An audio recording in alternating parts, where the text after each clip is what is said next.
Black Star Network is here. Hold no punches. I'm real revolutionary right now. Support this man, Black Media. He makes sure that our stories are told.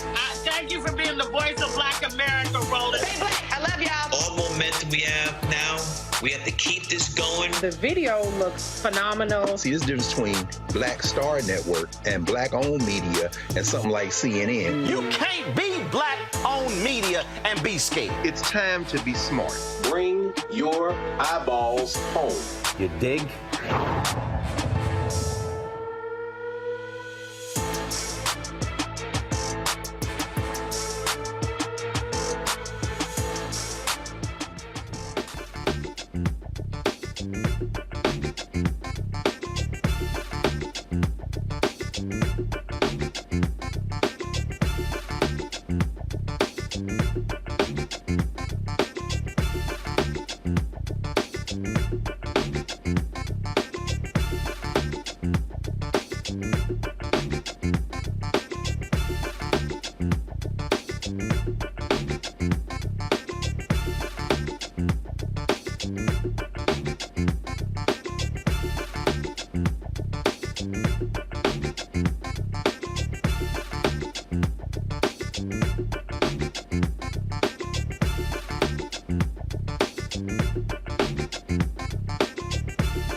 Today is Friday, November 17, 2023. Coming up on Roland Martin Unfiltered, streaming live on the Black Star Network. A judge grants a motion to Fulton County DA Fonnie Willis to stop any leaking of information regarding the trial against Donald Trump and his cohorts who tried to steal the 2020 election in Georgia.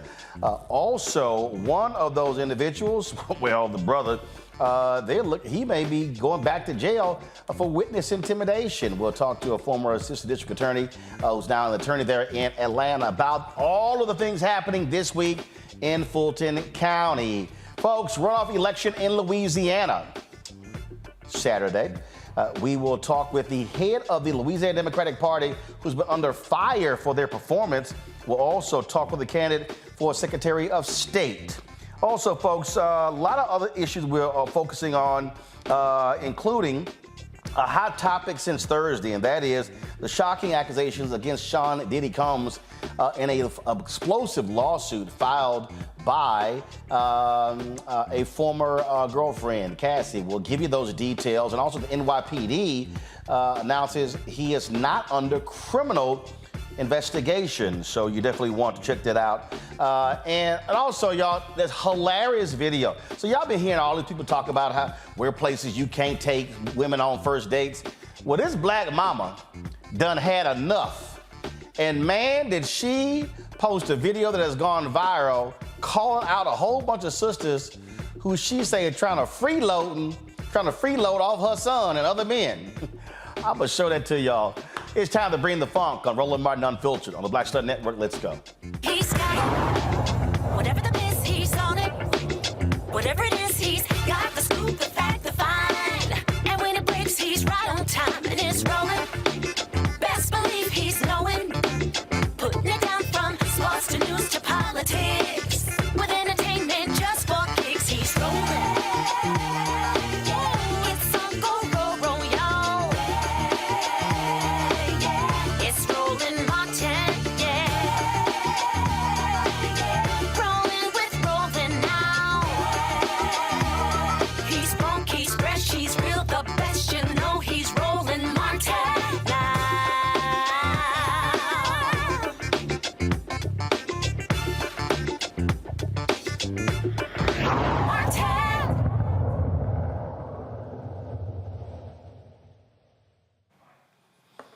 All right, folks, the Georgia judge presiding over the racketeering trial for Donald Trump and a number of others there has granted a motion from Fulton County DA Fonnie Willis when it comes to the releasing of sensitive discovery materials. Earlier this week, an attorney for one of the defendants admitted that he leaked some video from involving the case, saying it could help him and other defendants. Well, in his order, Fulton County Superior Court Judge Scott McAfee agreed with DA Fonnie Willis that a protective order was necessary to prevent the parties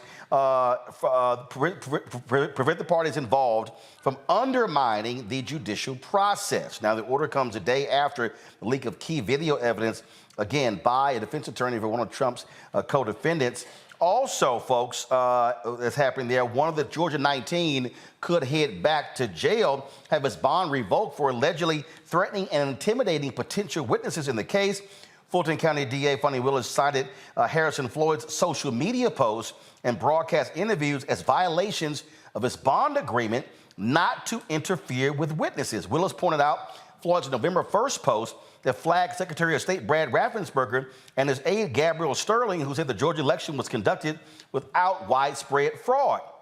Floyd's message asked whether they should be more concerned about interfering in elections, perjury before Congress, lying to DA Fani Willis, or all of the above. Willis included the November 6th video distributed on the Conservative Daily podcast that discussed the guilty plea of co-defendant Jenna Ellis. Floyd said Trump was underserved by people like her, and she showed who she really is by pleading guilty. Willis also cited a November 14th post about Freeman, the Georgia election worker. The post questioned whether Freeman sounded pressured during a recording. Why would DA Fani Willis want to hide this from the public? Floyd, who served as a leader for the organization Black Voters for Trump, is charged with conspiracy to solicit false statements and influencing witnesses for allegedly trying to get election worker Ruby Freeman to change her version of how votes were counted at State Farm Arena on election night. He has been free on $100,000 bond. So it's been a whole lot of activity there in Fulton County this week. Joining us right now is a former assistant district attorney who is now in Atlanta, attorney in Atlanta, Jonquel Neal. Glad to have you on the show. So, been kind of busy for the DA this week, Jonquel? Yes, it has definitely been a busy week as it relates. I mean, we've got leaked evidence, we've got potential failing of following the conditions of bonds. So there's a lot in Fulton County this week. First off, let's talk about the leaking of the video. I mean, the attorney went in the court and said, yep, I did it. Right. I mean, he did. That was shocking to hear on the least that he actually would go and do that. But in this particular court, there was, at the time of the case, there was not a protective order in place. And so what a protective order does is it sort of seals evidence or so that certain evidence is not available to the public or additional individuals. However, the district attorney's office in this case, they filed for a blanket protective order in this case. However, it was never ruled upon by the court. And so at this juncture, the leaking of this evidence, which as a result consequently potentially places in danger the other co-defendants in this case, as well as witnesses. So at this point, there had to be an emergency motion filed in order to get a protective order in this case. I mean, look, clearly the people who are on the other side, those who are standing with Trump and his cohorts, they don't care about the rule of law, especially when their folks are on trial. You've got this dude, Harrison Floyd, you know, who is just been way out there. You know, Willis has secured 3 guilty pleas from 3 of the top folks there, but these other folks, they're making it clear, you know what, we're going to stand with Trump, act like Trump, and likely go down with Trump. Well, and you know what? You have a point there, Roland, as it relates to Harrison Floyd. I mean, this is serious. I mean, it was a specific condition of his bond that he is not to have any communications about this case. And it is blatantly apparent on Twitter that he has repeatedly put out his version of what the facts of this case. And secondarily, one of the charges in the indictment is about the intimidation of Miss Ruby Freeman. And it is a stay-away order of one of his bond conditions not to intimidate any witnesses in this case. And by repeatedly, not once, not twice, but by repeatedly going on Twitter, making comments and references about Miss Freeman, you know, who has already had to go into hiding, who has made public statements about her safety being in trouble, is problematic. Hence why there is a hearing coming up in this case. So, well, you know what, I'm telling you, I think that Harrison, I think what he's doing is just using the Donald Trump strategy of let me just act a fool in court and flout it, and let's see what y'all gonna do. Well, and you know what? You have a good point there. And guess what? The one thing about him is that he is not Donald Trump, and there is a motion to revoke his bond. And there is evidence out there that the conditions of his bond have been violated. And Judge McAfee, I mean, he has the authority that if he finds that there's sufficient evidence that his behavior has been in violation of these bond conditions, he will go back to jail. And he's going to remain there until trial unless there is some kind of new condition. His lawyer can file a motion to reinstate his bond. There's some kind of new evidence or new reason to be able to do so. And so you're absolutely right. This is similar conduct. And in addition to that, right, we've got these postings that are telling his events of how the facts happen in the case. I mean, that's while he may think that that's helpful to his case. It could also be inherently harmful to his case. And so there's a lot of different issues at play here. And by the judge specifically granting this protective order, when it comes to a trial, you know, when you're having a trial in the four walls of a courtroom, the judge makes a determination on what evidence is admissible and inadmissible. Not the lawyers, not the leaking of evidence, and certainly not the defendants charged in this case. And so at this juncture, Judge McAfee is by instituting this protective order, essentially saying he is going to remain the arbiter of what evidence will be admissible in this trial. My panel, Michael Imhotep, hosts African History Network show out of Detroit. Suzette Speaks, attorney and host the Suzette Speaks show out of Miami. Matt Manning, civil rights attorney out of Corpus Christi. Matt, I'll start with you. Again, these folks don't give a damn about the law. They all are following behind that corrupt, thuggish MAGA leader, Donald Trump. Yeah, you're right. But I think she's right, and he is not Donald Trump. So if his playbook is to try to play the Trump game, he's shooting himself in the foot because he's not making any fans. Although I will tell you, I might be the dissenting voice on this, but I'd be interested in seeing those exact bond conditions because I don't know that this is violative of bond. It seems to me to be kind of an attenuated argument that he's roundaboutly trying to intimidate these witnesses without something more direct. Generally, when you see witness intimidation, it is direct. Posting something about something a witness may have said, I don't know. Maybe Judge McAfee gets there, but I think there may be some constitutional questions about whether, in fact, that is a motion to revoke bond, unless, as she mentioned, there's an express condition of bond that doesn't allow him to talk about the case, which is still a constitutional question. But in any event, I don't know how far that is going to go. As it relates to the leaking of evidence, that's kind of an interesting question. In this day and age, you know, cases get tried in the court of public opinion well before they ever get tried in an actual court. And the reason I think that's important is because in Georgia, just like here in Texas, there is a trial publicity rule that puts on lawyers a specific duty not to say anything outside of court or disseminate anything outside of court that could have a material effect on the proceeding. So the fact that the lawyer owned up to it and said it was their team, I think could potentially be problematic if the court were to find that that had a material effect on the proceedings. But the problem with that is that the punishment under Georgia law is only a public reprimand. So they really might have thought, look, the juice is worth the squeeze. Go ahead and say what you want to say, poison the jury pool, and hopefully we'll get some people on there who've seen evidence before that evidence comes before the court in the actual trial, and we'll get where we want to go by poisoning witnesses. I don't think they should do that. I don't think that's ethical, but I don't know if the rules really have any real remedy for that dissemination of evidence. So it's all interesting, but as it relates to his bond conditions, I'm not sure. I don't know if they get there with that, but not having read them, I don't know, if that's sufficient under his bond conditions. Suzette? Yes, good evening, Roland. Thank you for having me. And I practice in Florida, although I practice civil litigation. So I'll leave it to the criminal lawyers to tell me how procedurally everything works in Georgia.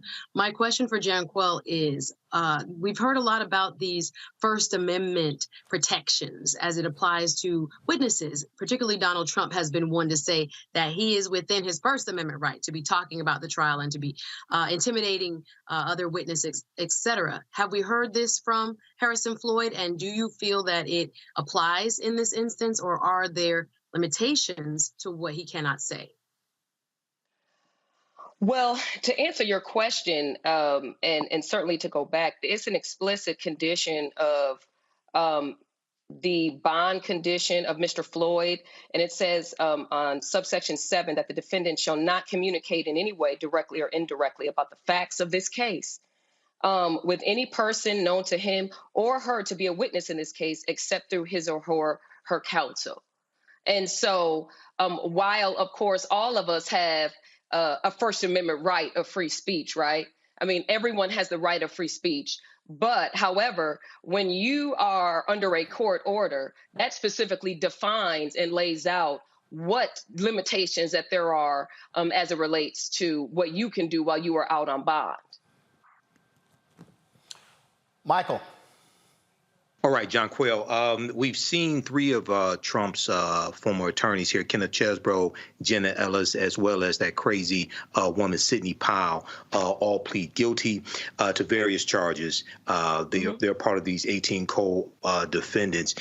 Talk about how devastating it is for somebody like Harrison Floyd when you have three of the architects of this conspiracy who are attorneys also, who pled guilty. How damaging could this be to somebody like Harrison Floyd, who is also facing another felony charge as well, previous to this case? Well, let's be clear. He ain't got no law degree. So they trying to. Oh, yeah, I understand. Yeah, no, what I'm saying is they trying to protect that law degree. John Quayle, go ahead. Right. Yeah. So as it relates to, it's my understanding as it relates to what the leaked footage of the evidence that of these proffers that these four co-defendants, I think you asked me about the attorneys specifically, gave, is that number one, that those were kind of inaudible. They were majority inaudible. The specific portions that were audible and that have been reported on by the press, they don't make any specific mention to Harrison Floyd that we know of at this time. So it's very unclear as it relates to what specifically their proffers and what information they have and how that directly impacts Mr. Floyd. Well, I tell you what, if he better watch out trying to play games because again, you can play with the court all you want to, but they're gonna show you real soon. And he's free right now. His butt could be back in jail. Everybody hold tight 1 second. We come back. Diddy's former girlfriend files an explosive civil lawsuit against him. We'll talk about that next right here on Roland Martin Unfiltered on the Black Star Network. Grow your business or career with Grow with Google's wide range of online courses, digital training, and tools. Gain in-demand job skills with flexible online training programs designed to put you on the fast track to jobs in high-growth fields. No experience is necessary. Learn at your own pace. Complete the online certificate program on your own terms. Stand out to employers, get on a path to in-demand jobs, and connect with top employers who are currently hiring. Take one professional career certificate program or all 6. Earn a Google Career Certificate to prepare for a job in a high-growth field like data analytics, project management, UX design, cybersecurity, and more. All professional career certificate programs must be completed by December 31st, 2024. Scan the QR code to complete the application. There are 1,000 scholarships available. Grow with Google and J. Hood and Associates. Be job ready and qualify for in-demand jobs. Next on the Black Table with me, Greg Carr, we welcome the Black Star Network's very own Roland Martin, who joins us to talk about his new book, White Fear, how the browning of America is making white folks lose their minds.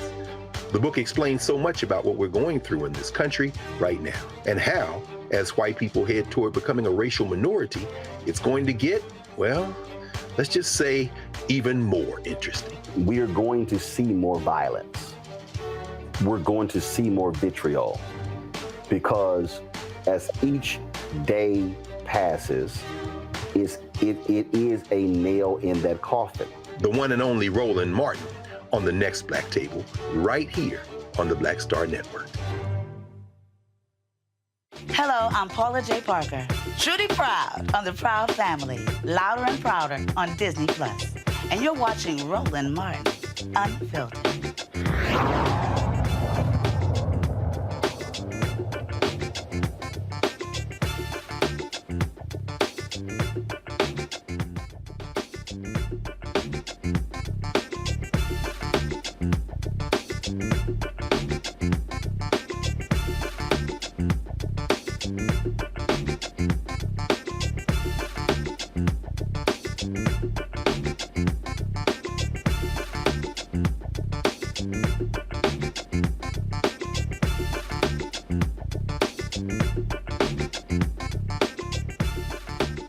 All right, folks, NYPD says Sean Diddy Combs is not under a secret criminal investigation.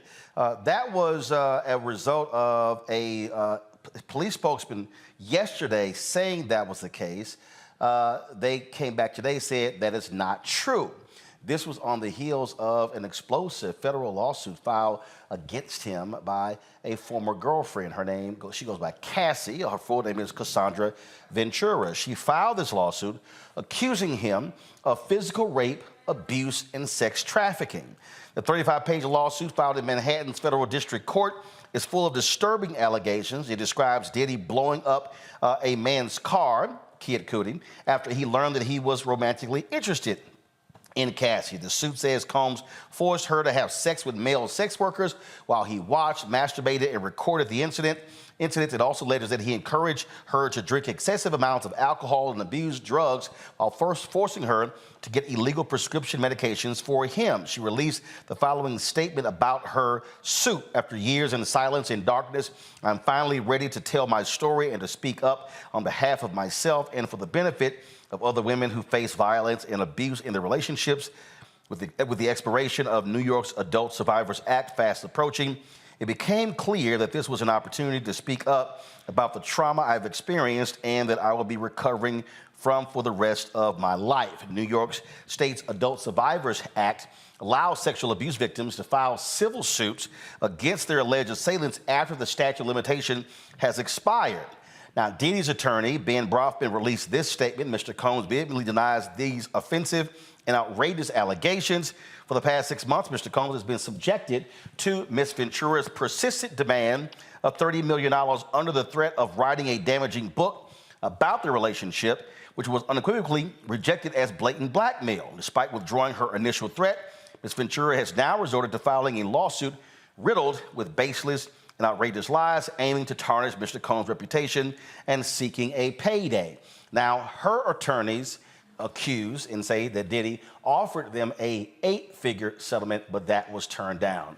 Jonquil, I want to start with you. It's a whole lot there. And again, for the folks out there to understand, this is a civil lawsuit. It's not criminal. And so that's a whole different matter here. But it also lowered the threshold to actually prove the allegations, correct? Now, I will start off by saying I'm a licensed attorney in Georgia. I'm not licensed in New York. But generally speaking, and certainly in Georgia, the burden of proof in Georgia for a civil case is preponderance of the evidence, whereas a criminal case is beyond a reasonable doubt. So there's a big difference between the two. Matt, when this dropped, the New York Times dropped this story, and man, it exploded all across social media. Then all of a sudden, the folks began to make other statements, other individuals who accuse Diddy of things in the past. This is one of those stories that it has everything for entertainment media: sex, drugs, abuse, you name it, high-profile individuals, rich folks. And so this is definitely one that people are talking about. Yeah, it is. And it's tough. Kind of hearkening back to my comment earlier, what we're finding is cases these days are prosecuted in the court of public opinion, especially when it's somebody like a music mogul, Diddy, and somebody who's an artist, a well-known artist like Cassie. I'll say this is a difficult, thing to truly analyze because at the outset, he's not being prosecuted criminally, as you mentioned, but, our legal system is predicated on the idea of innocence until you're proven guilty. This is not a criminal case, but the same principle, right? The lawsuit hasn't been proven yet. So right now, these are merely allegations. However, we also know that there is a lot of abuse that happens in the shadows and that victims and survivors have to be supported because a lot of times things don't get reported. And when they have the courage to report it, we should support them where the allegations are proven. But right now where we are is we merely have allegations that haven't been proven yet. And I think people are interested in these allegations, not only because of who's involved, but because of the subject matter.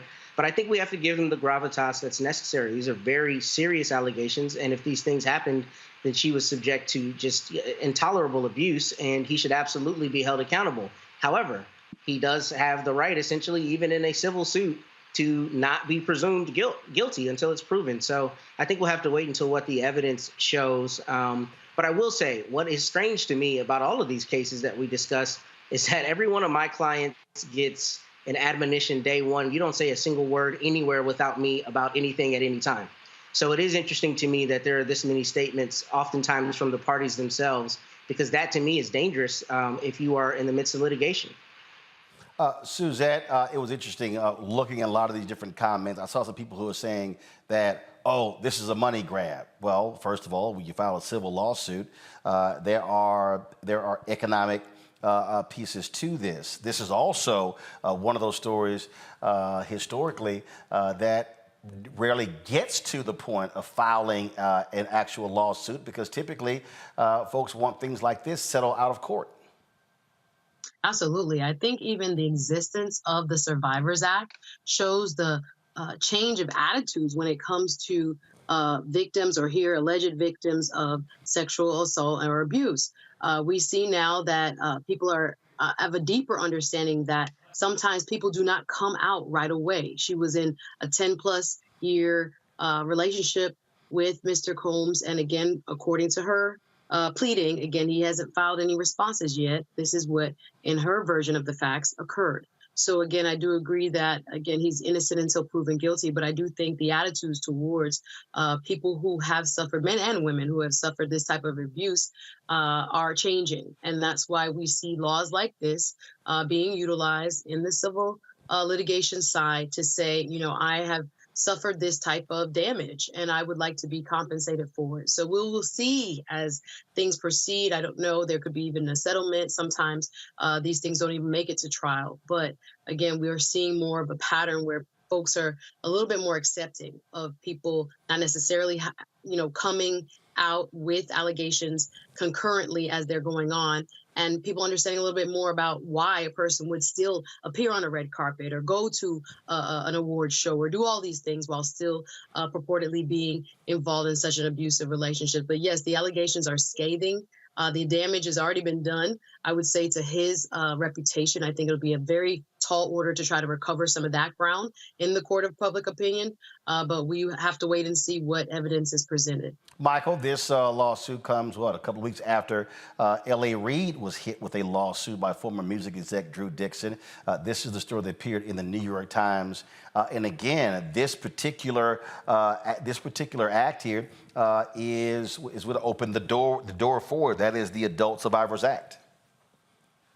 Yeah, Roland, this is, I read the article from NBCnews.com as well as the one from the New York Times.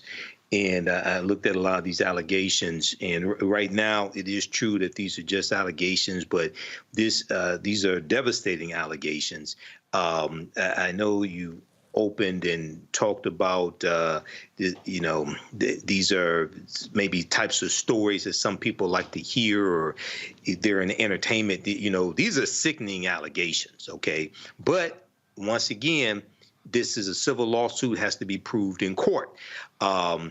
Preponderance of the evidence. So we'll see how this goes. One thing that's interesting for the people who say this was just a money grab, I don't know at this point, but according to one of her attorneys, Douglas Wigder, she turned down an 8-figure settlement. And she's suing apparently for $30 million in damages.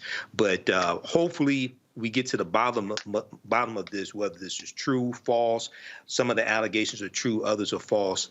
But this is something that you really hate to see. Jonquil, the thing here, you have a lawsuit filed against Diddy, but as you read this here, listen, it's a whole bunch of people who are in his world who are likely having to lawyer up as well, because they may be called for depositions if they were present for any of these alleged incidents. Yes, I mean, you're absolutely right. With this specific case, kind of what some of my colleagues have also said on the show tonight is that, what we have in Cassie's case is called a delayed disclosure. And those are extraordinarily common. During my time as a special victims unit prosecutor at the DA's office, where I prosecuted solely rape cases and crimes against women and children, majority of those cases were delayed disclosures. And sometimes some victims don't disclose, some disclose right away, and then some don't disclose for years, right? And then just think about the public nature of what's involved with who she is and who he is. And also to kind of add to what he said about, is this just a money grab? Think about what she knows, what she's going to have to go through by making these very, very public allegations against Diddy, or what he calls himself, ironically, what he calls himself now is Love, which is ironic as it relates to the allegations that she is making against him. And certainly you're absolutely correct as it relates to the individuals that are in his camp or that may have been witnesses. I suspect that if this case does go to trial, that Cassie's attorney are going to subpoena all witnesses, whomever would be able to corroborate some of the things that she's been through. All right.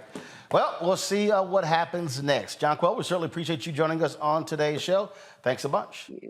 Thank you for having me, Roland. Have a good night. All right. Got to go to a break. We come back, folks. Lots more to talk about. Louisiana Democrats are trying to save as much as they can, and that is the dignity after blowouts in the primary. They got 3 runoffs tomorrow. Let's see what happens.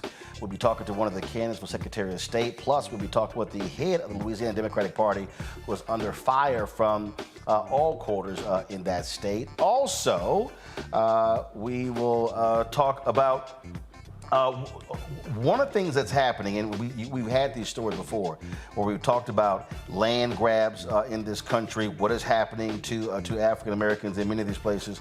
Well, ProPublica has a particular story that deals with a variety of state universities uprooting black communities. Right. We've seen this all around the country.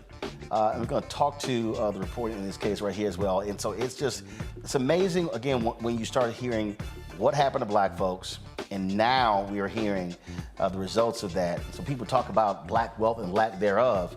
A lot of that because black land was straight up stolen, the communities were broken up, and homes were sold.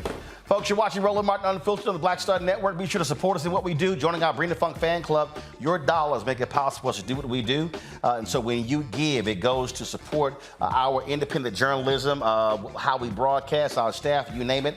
Send your check and money order to P.O. Box 57196, Washington, D.C. 20037-0196. Cash App is $RM Unfiltered. PayPal is R Martin Unfiltered. Venmo is RM Unfiltered. Zelle, Roland at RolandSMartin.com. Roland at RolandMartinUnfiltered.com. We'll be right back.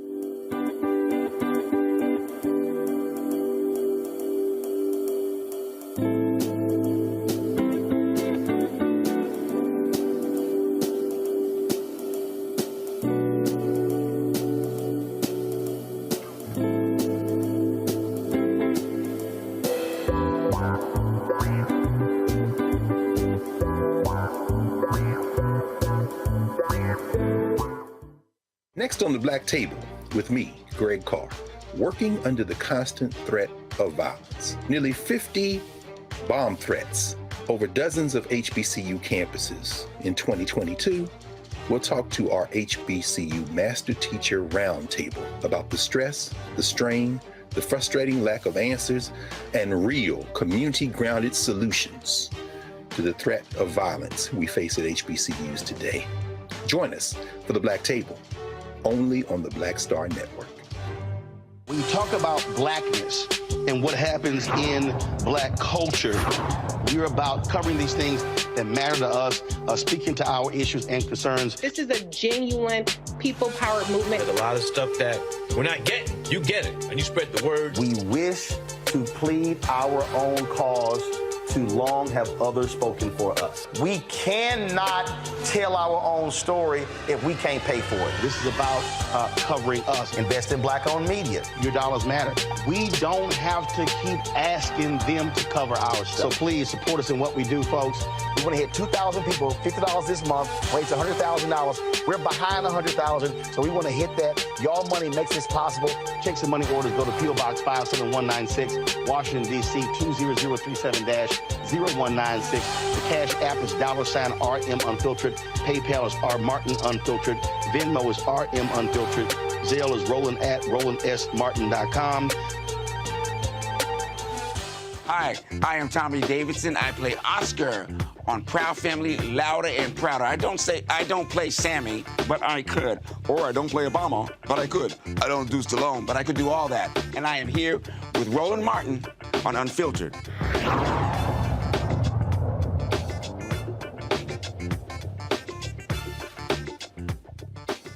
ProPublica and the Virginia Center for Investigative Journalism did a series detailing how Virginia universities have pushed out black families, sometimes using eminent domain to make room for dormitories, parking lots, laboratories, and other facilities. This process widened the racial gap in home ownership and the loss of black-owned land. One Virginia lawmaker is pushing for a task force to examine the damage that was done to black communities and how much the state universities have displaced African Americans. Delegate Dolores McQuinn joins me now from Richmond. So glad to have you here, Delegate McQuinn. This is, again, I don't think people really understand how significant this is, because when we talk about black wealth, we talk about wealth in this country, it is largely been through home ownership, being able to be passed from one generation to the next. And so when you talk about eminent domain, you're not necessarily getting fair market value for that particular land, and you don't have the ability for it to see it to grow and prosper, build up equity, and not be able to pass on. Mm-hmm. You're absolutely right, Roland. And let me first of all say thank you for this opportunity, and thank you for all the work that you have done and how you make certain that the unadulterated truth is told about history. But you're absolutely right. For Black people, land ownership was one way of establishing, or a pathway to establishing generational wealth. And that opportunity was taken from us as land was unjustly confiscated from us. And, the truth about the matter, and people say, how did you get engaged in this or involved in this?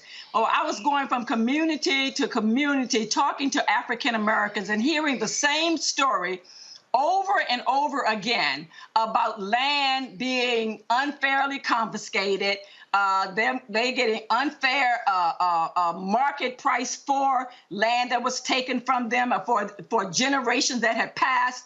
And I am like, this is once again a miscarriage of justice. And I'm in a position now that I could possibly do something about it, and I refuse to dismiss it.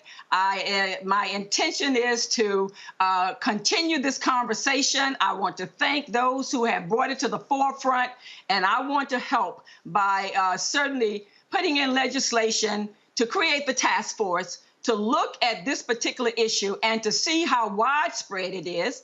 And of course, I already know that it was very widespread, but we need to think about how do we begin to repair some of the damage that has been done to Black families in Virginia. And you and I both know across this country, the same thing has happened.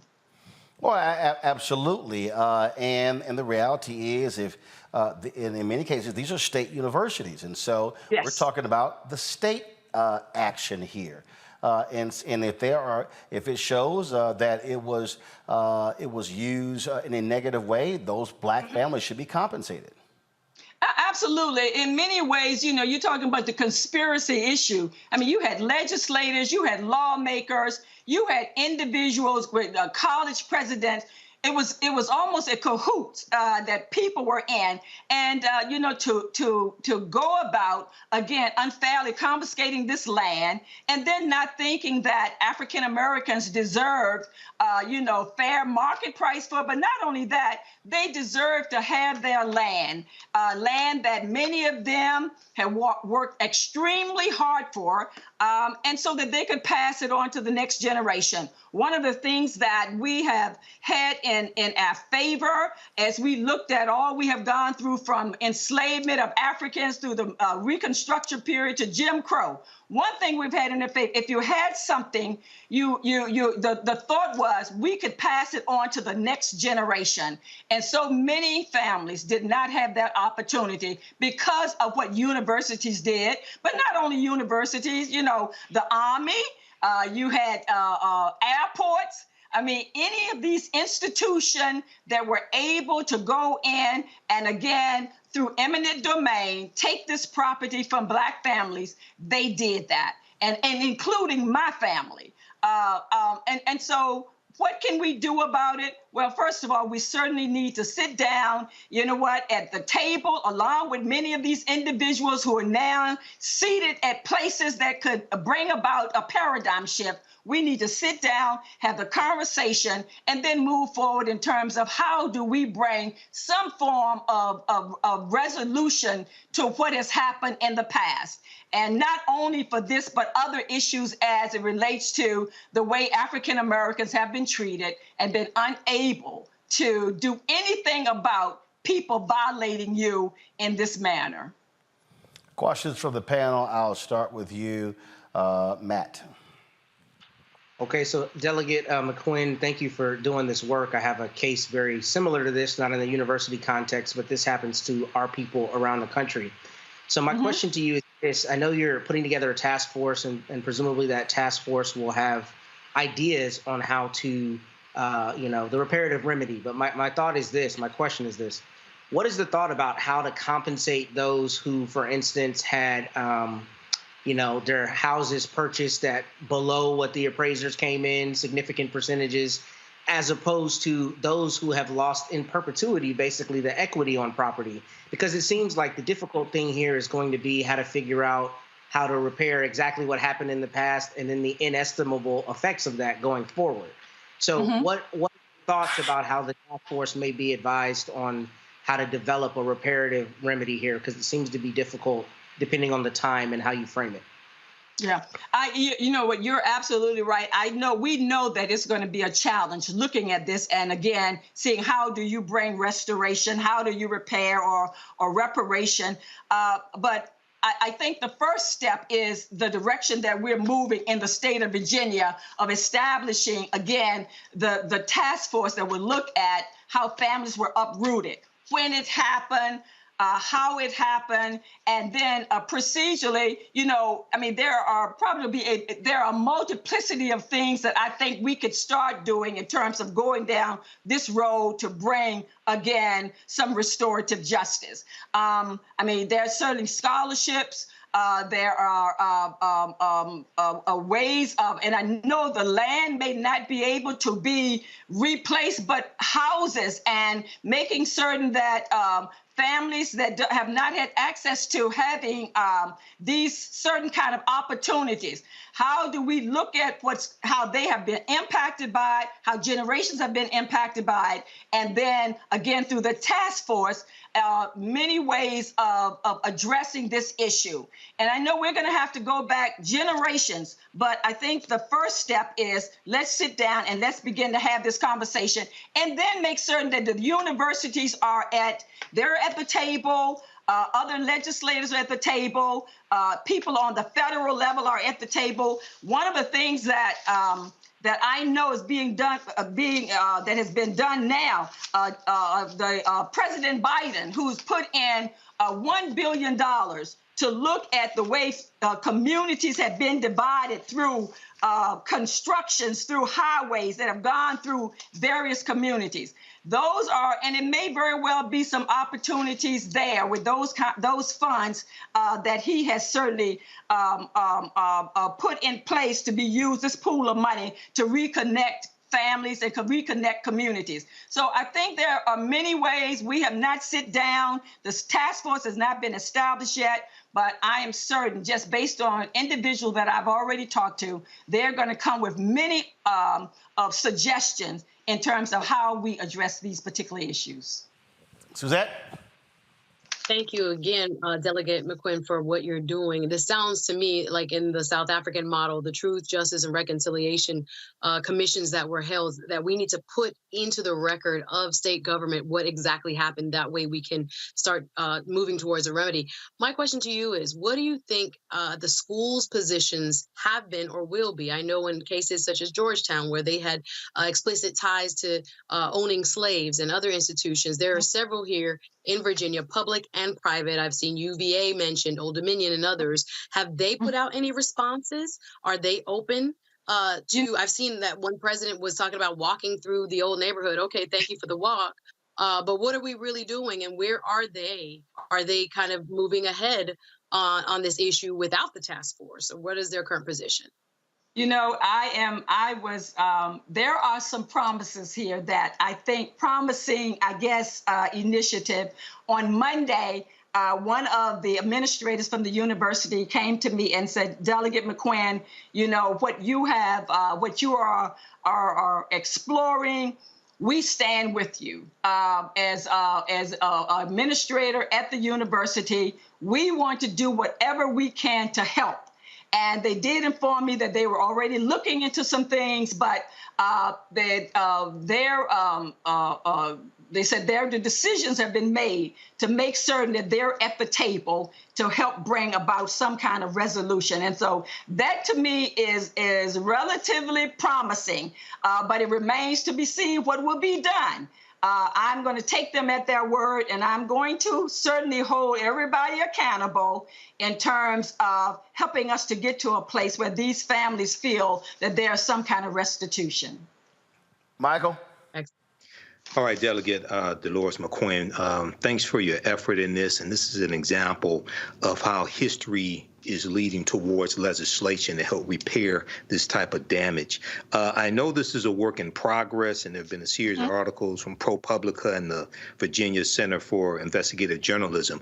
But have you heard any estimates about the dollar amount in lost land value that has been stolen from African Americans and maybe lost wealth? Any estimates? And secondly, very quickly, what has been the response in Virginia, where we know in August 1619 those 20-odd Africans were taken into Virginia? What has been the response from Virginians surrounding this revelation? Well, you know, let me answer the first question. The last question first. The response has been good. The response has been good. And a part of this came about because of families that were represented that are in the district in which I represented, who was bringing to me information about how land was taken, information about them owning land, and even up into the early 2000s, how some land that was a part of the family's land that had been since the emancipation of slavery, and all of a sudden, because resources was not made available and they didn't have the paperwork that they needed, the deeds to the land, that the land was sold. And so this is even something that even within the last 20 years have been happening. And there, you know, many folks have called. They are happy and excited about what we're doing, and they're waiting in anticipation, first of all, to tell their story, but also to make certain that they support these efforts. And we're going to need support from the community about this, for this. But I think that in Virginia, many communities are ready and they're willing to step up into the plate and to share what they can in terms of what has happened. One of the other things that I have done as it relates to this, that was in 2020, a commission was created to look at slavery, the issue of slavery, and the present day impact on African American communities and African Americans, whether it was economically, in housing, in education, every aspect of our lives. And a report will come out actually in January. So this is some ongoing work, and land and housing has been a part of this. And so I'm hoping that that report that comes out will also help lead us or give us some information and support in this effort for this commission. So we're well on our way.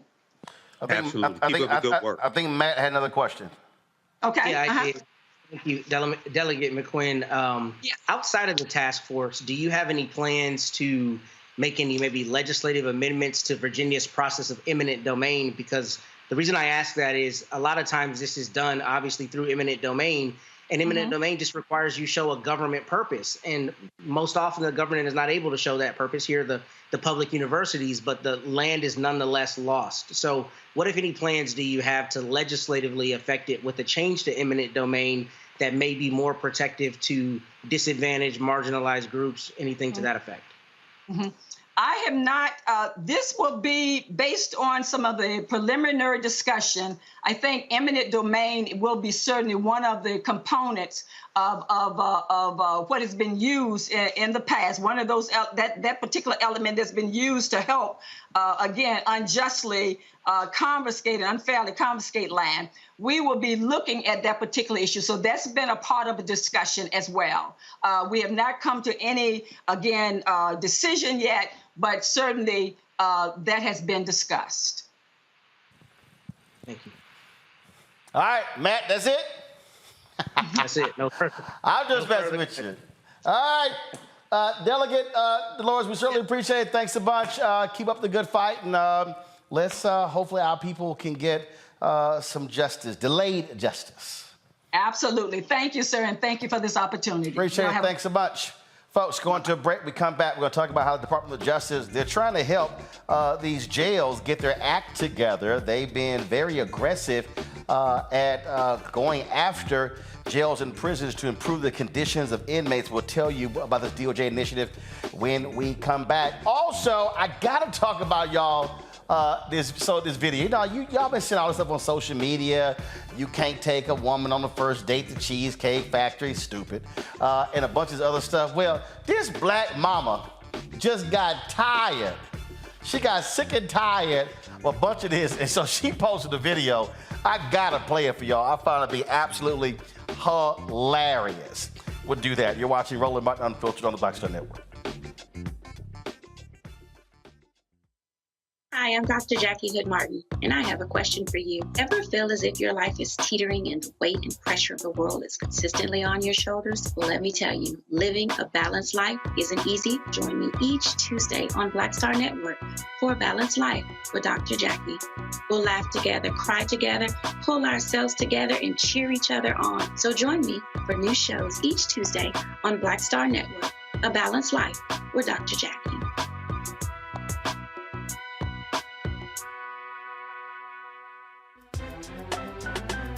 I'm Faraji Muhammad, live from LA. And this is The Culture. The Culture is a two-way conversation. You and me. We talk about the stories, politics, the good, the bad, and the downright ugly. So join our community every day at 3 p.m. Eastern and let your voice be heard. Hey, we're all in this together. So let's talk about it and see what kind of trouble we can get into. It's The Culture, weekdays at 3, only on the Black Star Network. On the next Get Wealthy with me, Deborah Owens, America's Wealth Coach, inflation is on the rise. Interest rates are high. Can you still thrive during these uncertain times? On the next Get Wealthy, you're gonna meet a woman who's done just that, living proof of what you need to do to flourish during these uncertain times. These are times where you take advantage of what's going on. This is how people get rich or richer. That's right here on Get Wealthy, only on Black Star Network.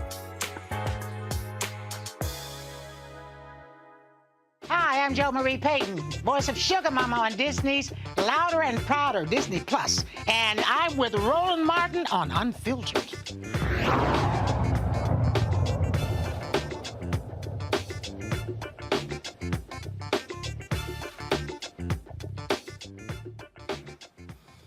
All right, folks, the Department of Justice, they have launched an initiative that they believe, or they hope will improve jail conditions, is to assist jail administrators in improving safety and standards. It's called the Jails and Justice Support Center.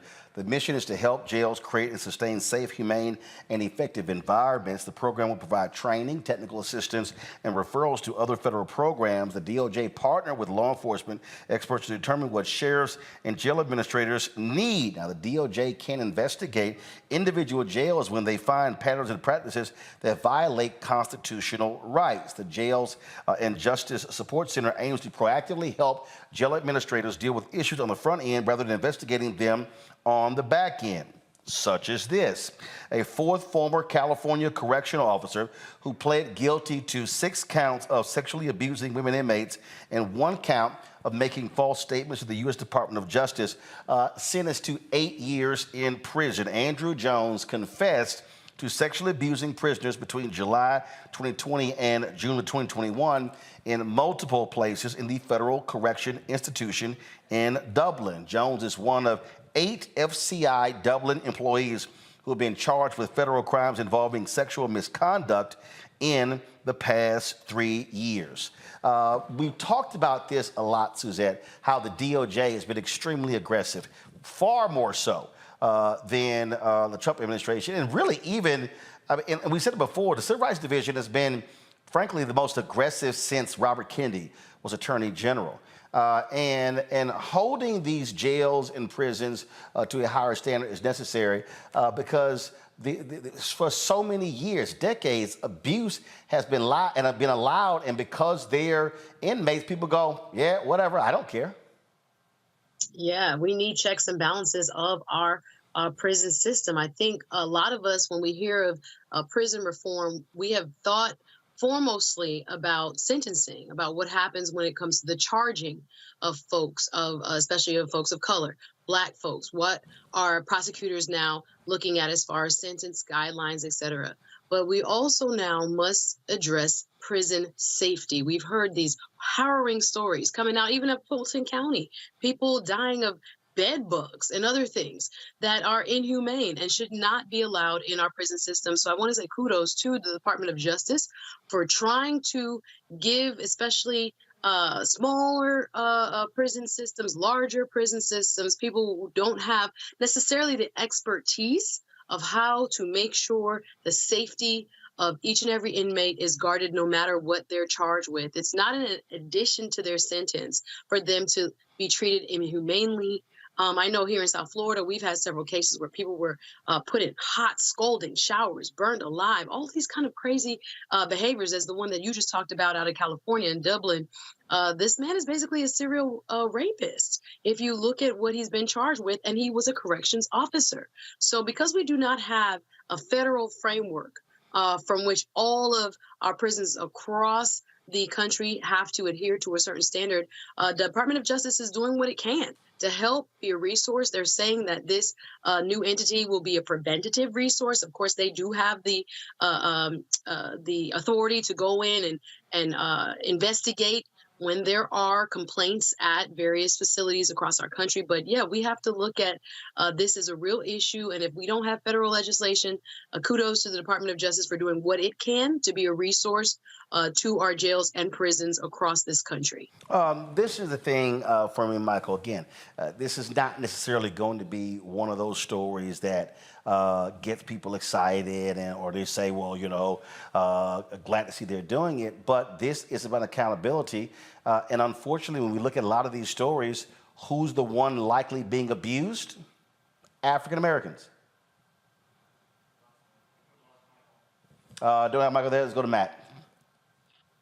Matt? Your analysis is right. But Roland, I'm not going to be impressed unless and until they actually start filing lawsuits and or seek criminal charges against people who are treating people in jail and prison inhumanely. I like this as a political point. I like this. No. They have. No, that's what I was saying. They have. Let me tell you. The state of Texas operates 100 prisons. Okay, 100. 55 of those have limited AC. 31 of those have AC throughout the entire prison. 14 have no air conditioning. I just got hired by a family where a 32-year-old woman died in a Texas prison because her cell got over 120 degrees. The reality is jail standards already exist, and I'm glad that the Department of Justice is doing more. I think that's laudable. But they already have a Texas Commission on Jail Standards, and people routinely die in jails and in prisons, and no one is held accountable. And I'm hoping that more so than just lip service, the Department of Justice ramps it up even further, because this is one of the grossest human rights issues, not only in our society, but in the world. When people go to prison, we stop treating them like humans. And until there is really, truly accountability, I won't be impressed by even a little step up, because this is something that happens every day.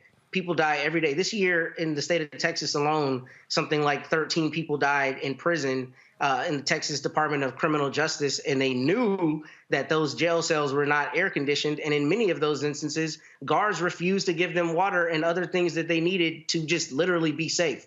So I'm hoping that this is the start of a trend where they start taking it more seriously. But this is a human rights issue that goes unaddressed all the time.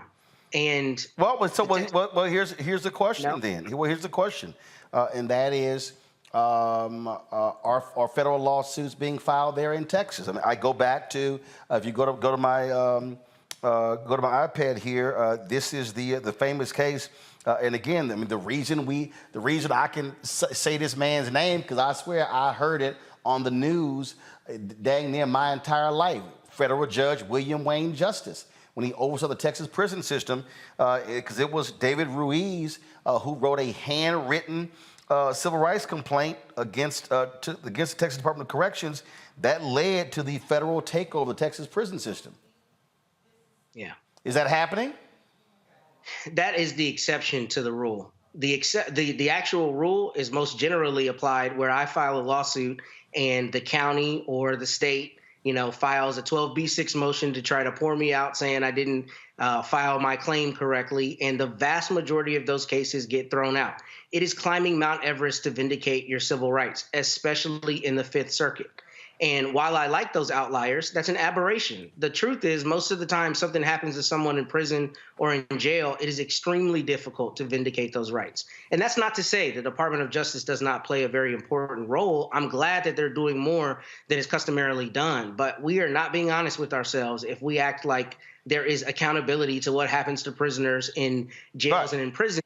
In prisons, it's considerably worse, because in jail, at least, you have your 14th Amendment rights. They're concerned. Maybe you're not convicted. But once you're a convicted prisoner, society doesn't care about you, including the very commissions that exist to make sure you're safe. So hopefully there will be a measurable change following this, and DOJ will really put the pedal to the metal on this. All right, folks, hold tight 1 second. Going to a break. We come back. Our Black and Missing of the day. And I got to play this video, y'all, of this black mama just going off over all these take me to the expensive dating joints. So we're going to talk about that and some other news of the day.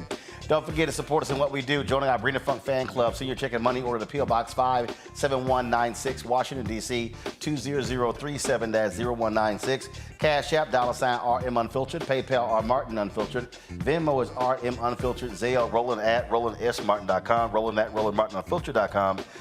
And be sure to get a copy of my book, White Fear, How the Browning of America is Making White Folks Lose Their Minds. Back in a moment.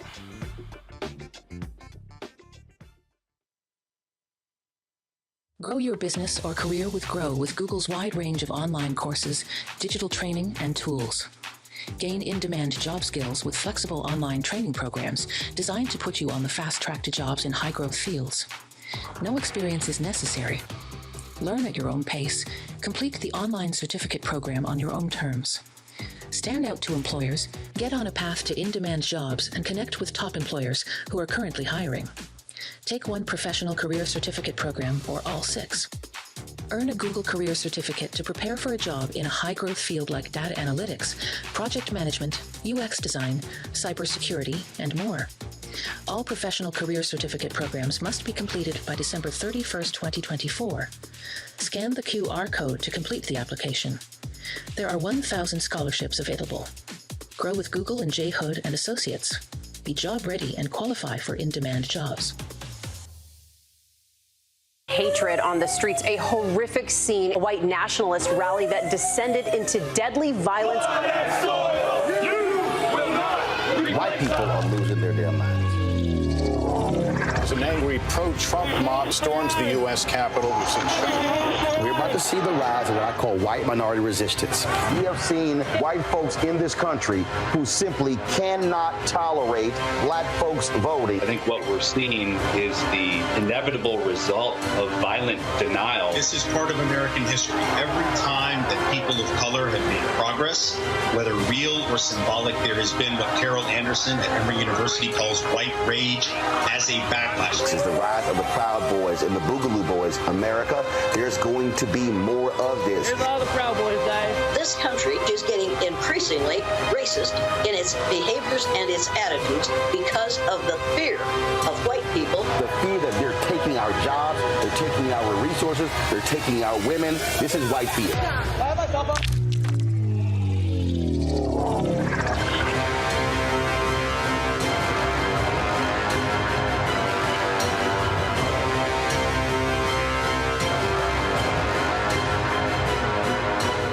What's up, everybody? It's your girl, Latasha from the A. And you're watching Roland Martin Unfiltered.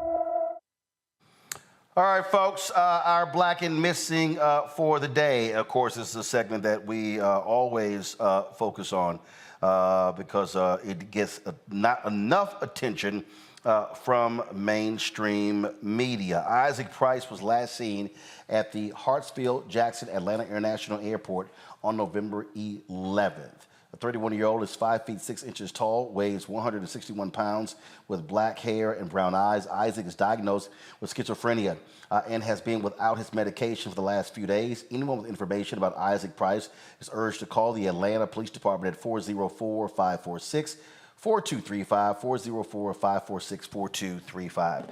Folks, in about 12 hours, Louisiana voters begin voting in several statewide runoff races, one closely watched race between Nancy Landry and Gwen Collins Greenup to be Secretary of State. Now, this is not the first time that Greenup has run for this office. Also, keep in mind, Secretary of State is crucially important when we start talking about our elections. She joins us right now. I'm glad to have you here. Gwen, how's it going? It's going great. Thank you for having me. All right, so you're in this runoff. It is Democrats did not do well in the primary. What are you hoping happens? Because again, we had Gary Chambers on the other day, and I tell you, the black early vote numbers are horrible. It was horrible, Roland. I think that voter apathy here in Louisiana all around, regardless of race or party, is really low. And that's one of the reasons that I ran. The first time I ran in 2018 is because Louisiana had nearly 3 million registered voters with less than 15% participating in most elections. And our low voter turnout rates allow about 450,000 people to make decisions for 4.6 million Louisianians. And that should concern anyone, regardless of race or party. And that's why I ran, and that's why I'm running again. As I said, Secretary of State is critically important when we talk about elections. 2024 is the election year, and we've seen a lot of these MAGA Republicans want to take over this position so they can control the election process. Absolutely. What we have now is Louisiana is facing not only a trifecta, but a trifecta. The Republicans have seized control of our legislature, and if the Secretary of State's position goes untouched into the Republican Party, they will have seized total control of our Louisiana state offices. And I just can't let that happen. Roland, I have built the infrastructure over the past 5 years. I knew what was at stake in 2018. We saw it with Stacey Abrams' race. And then in 2019, I ran again because I saw this coming. And now everyone can see it. And I think that we have to act now. We have another opportunity. We have to get someone in that office that will protect every eligible Louisiana citizen's right to vote. And I'm that person. Critical areas, where are the places outside of New Orleans where you really need a strong turnout? Roland, I need it from everywhere. I've ran this race before. The last time I ran, I got in the runoff and I earned 601,126 votes. I got 41% the first and the second time that I ran. First time was a special election. This time, this is the main event. This is serious business. We have a second majority Black congressional district at stake. And when I'm elected in that office, I'll be in the position to concede that we deserve that district. And as an accountant and an attorney, I will get the job done. I will concede and settle that suit so we can get that congressional district before the 2024 race. But I will need votes from Shreveport, Monroe, Lafayette area, from Alexandria area, as well as Mandeville. These are all of our large regions, Jefferson Parish, which is Metairie area. So we need the votes from all over. But more importantly, Roland, I'm the only candidate, the only Democratic candidate other than our governor that has actually pulled votes from rural areas. I was born and raised in a rural parish. I live in Baton Rouge, which is a metropolitan city area, the state capital. And I've built relationships around the state, and I have law offices throughout the state. And that has given me the infrastructure that I need to run a statewide campaign. And we've mounted a good campaign, and now we're trying to close it out and get the win on tomorrow. All right, then. Well, look, certainly good luck. Appears if you're out there campaigning, doing this from the car, so out there trying to get as many people as possible. Folks, don't forget, voting begins 7 a.m. Central, ends 8 p.m. Central. Be sure to tell your friends and family if you're in Louisiana to get out there and use their power. And I always say, if you don't vote, shut the hell up. Absolutely, Roland. Gwen, thanks a lot. Thank you for having me. All right, then. I tell you, Suzette, when I hear those numbers, I mean, there's nothing that ticks me off when I hear just those porous numbers. And people love to talk about what we need, what needs to happen, what they should be doing. But those who show up, they're the ones who are deciding who the leaders are. Absolutely. When I'm looking at some of these numbers, Louisiana, we got to get to it. It's tomorrow. Looking at some of the early voting returns just from a few weeks ago when the governor was at the top of the ticket, we're looking at currently 260,000-ish votes cast in early voting, which is only about 25% of the total electorate, those that are registered to vote. And we're looking at a half decrease from just a few weeks ago. Like half as many people voted early. So we have a lot of people still to get out there. And so there are a lot of voices that we need heard.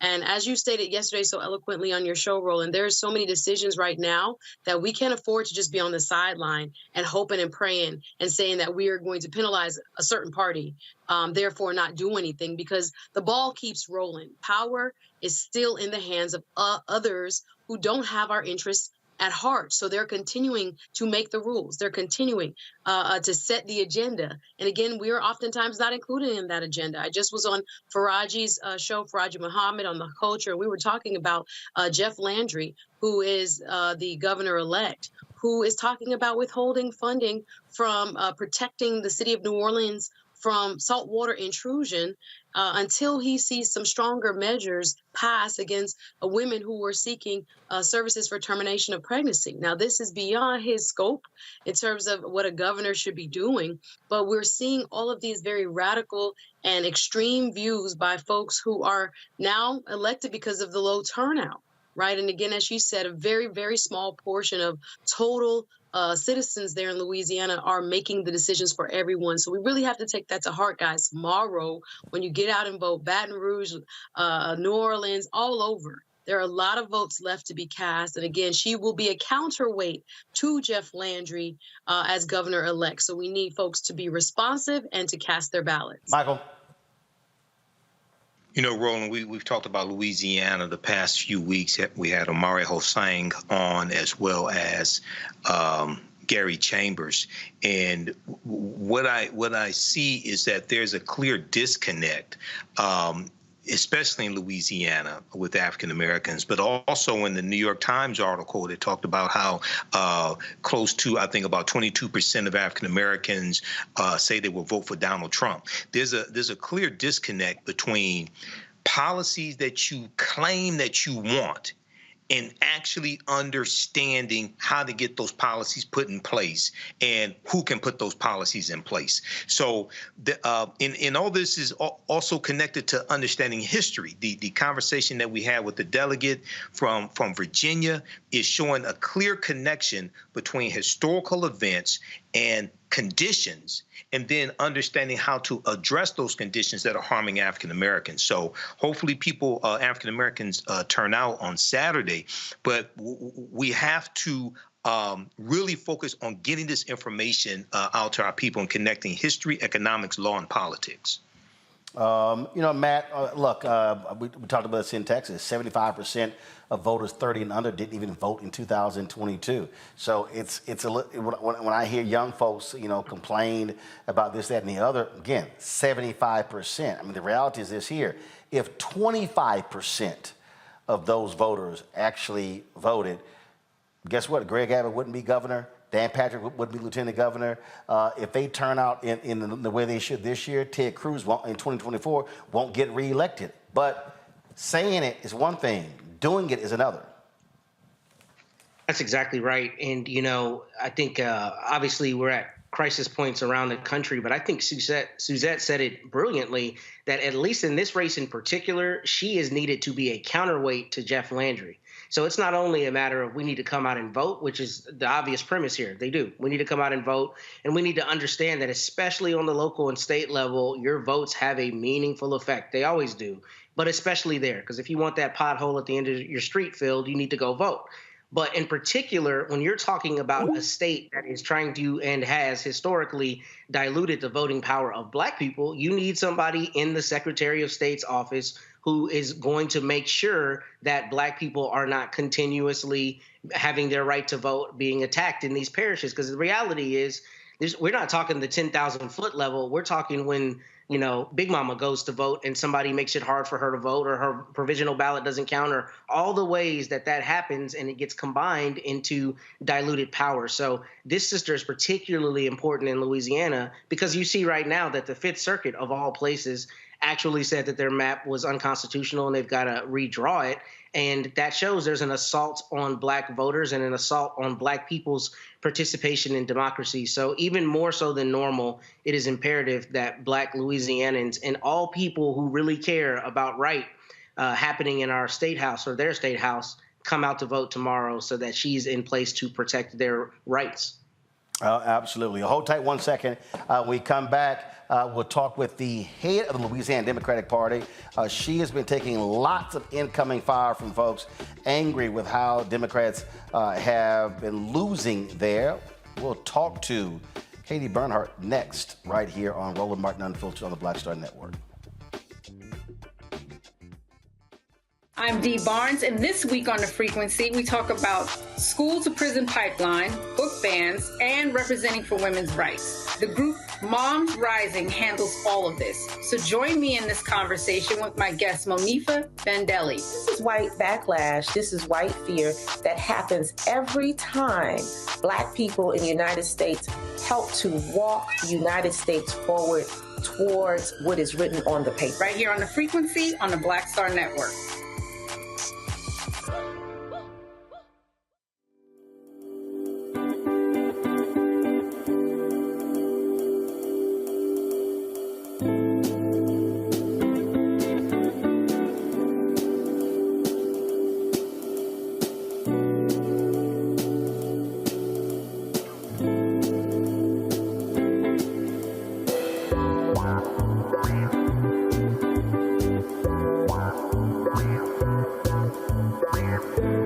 On the Black Table with me, Greg Carr, working under the constant threat of violence. Nearly 50 bomb threats over dozens of HBCU campuses. In 2022, we'll talk to our HBCU Master Teacher Roundtable about the stress, the strain, the frustrating lack of answers, and real community-grounded solutions to the threat of violence we face at HBCUs today.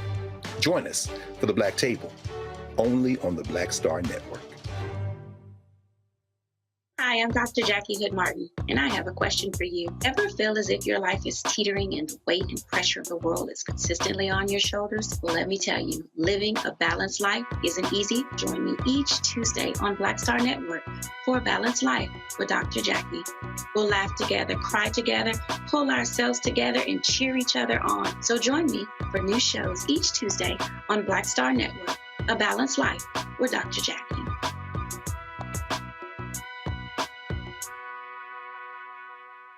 My name is Lena Charles, and I'm from Opelousas, Louisiana.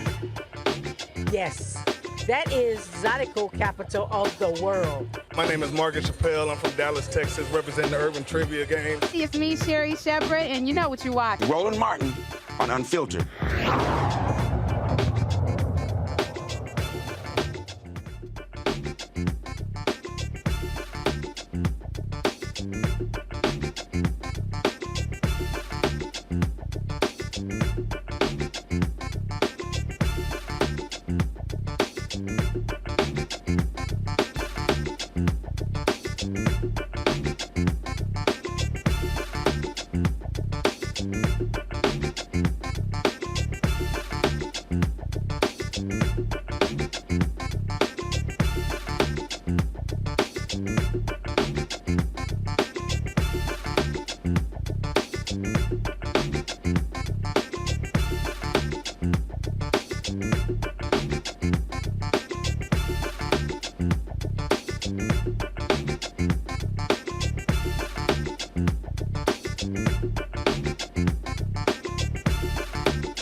It's been a tough election year for Louisiana Democrats. Governor John Bel Edwards, who's a Democrat, term limited, he could not run. Jeff Landry, MAGA Republican, he won.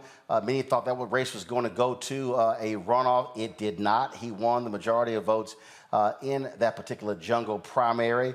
Republicans also will have a supermajority in the House and the Senate. They're winning all across the state. There have been a lot of cries for my next guest to resign. Katie Bernhardt heads the Louisiana Democratic Party.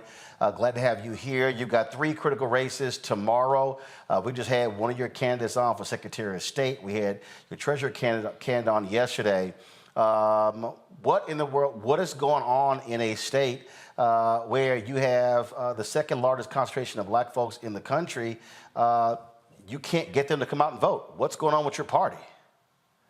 Well, one, we have a lot of voter apathy this year, and it's been very indicative in the number of people we've seen coming out to vote.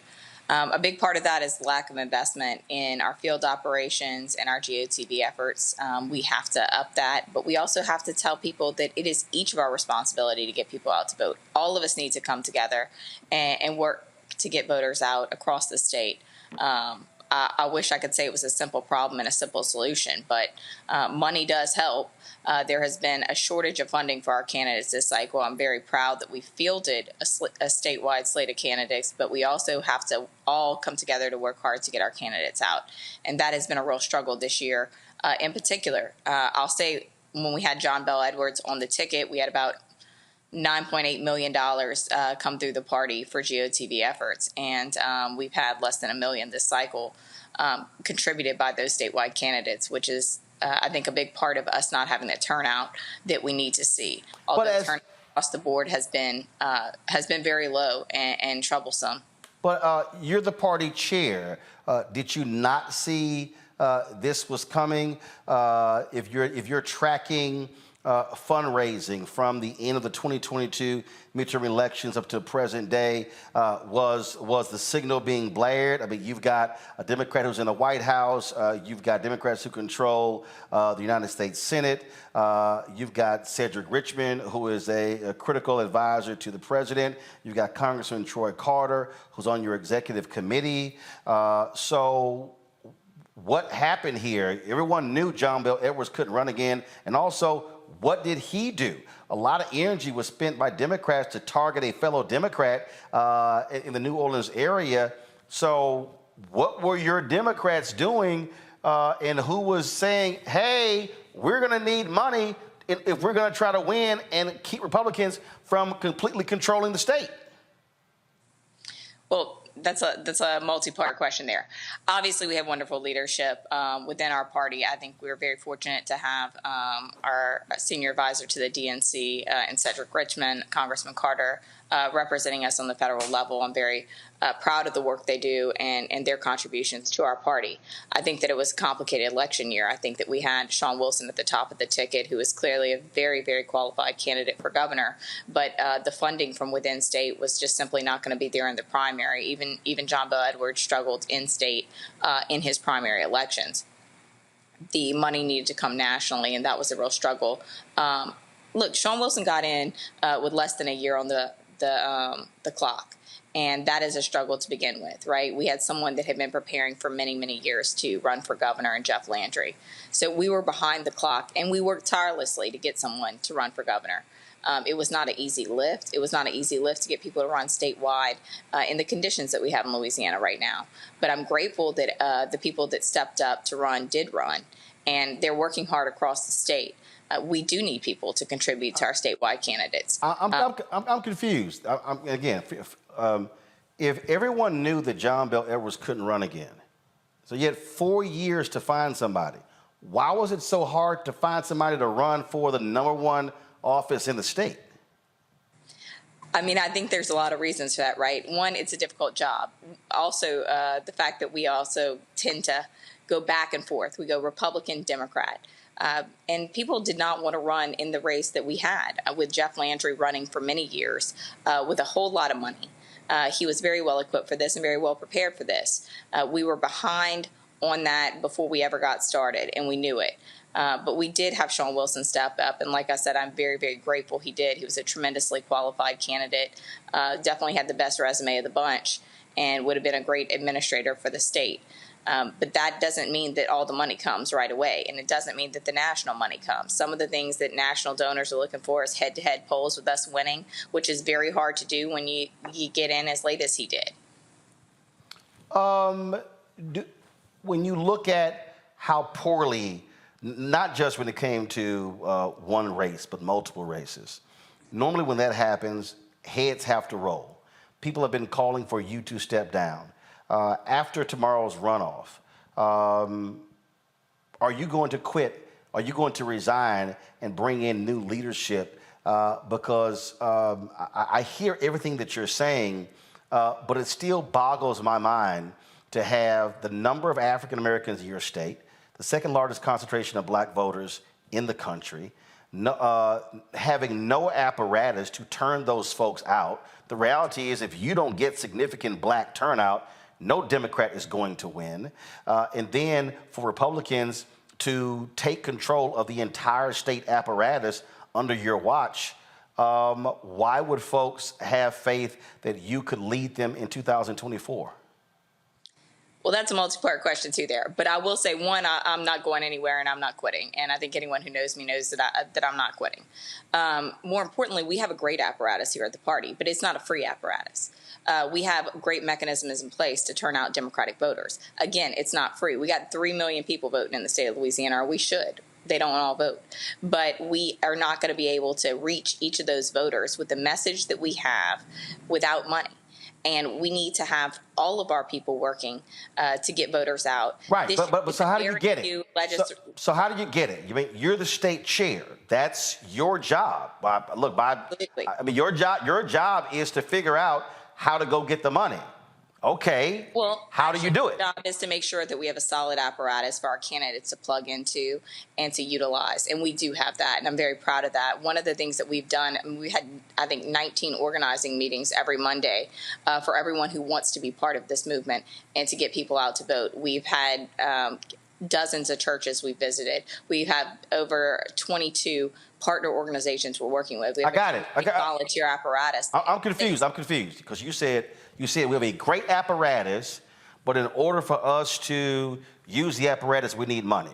So, which means that, fine, your apparatus, but you got to raise money. Again, party chair, look, I've covered politics my entire life.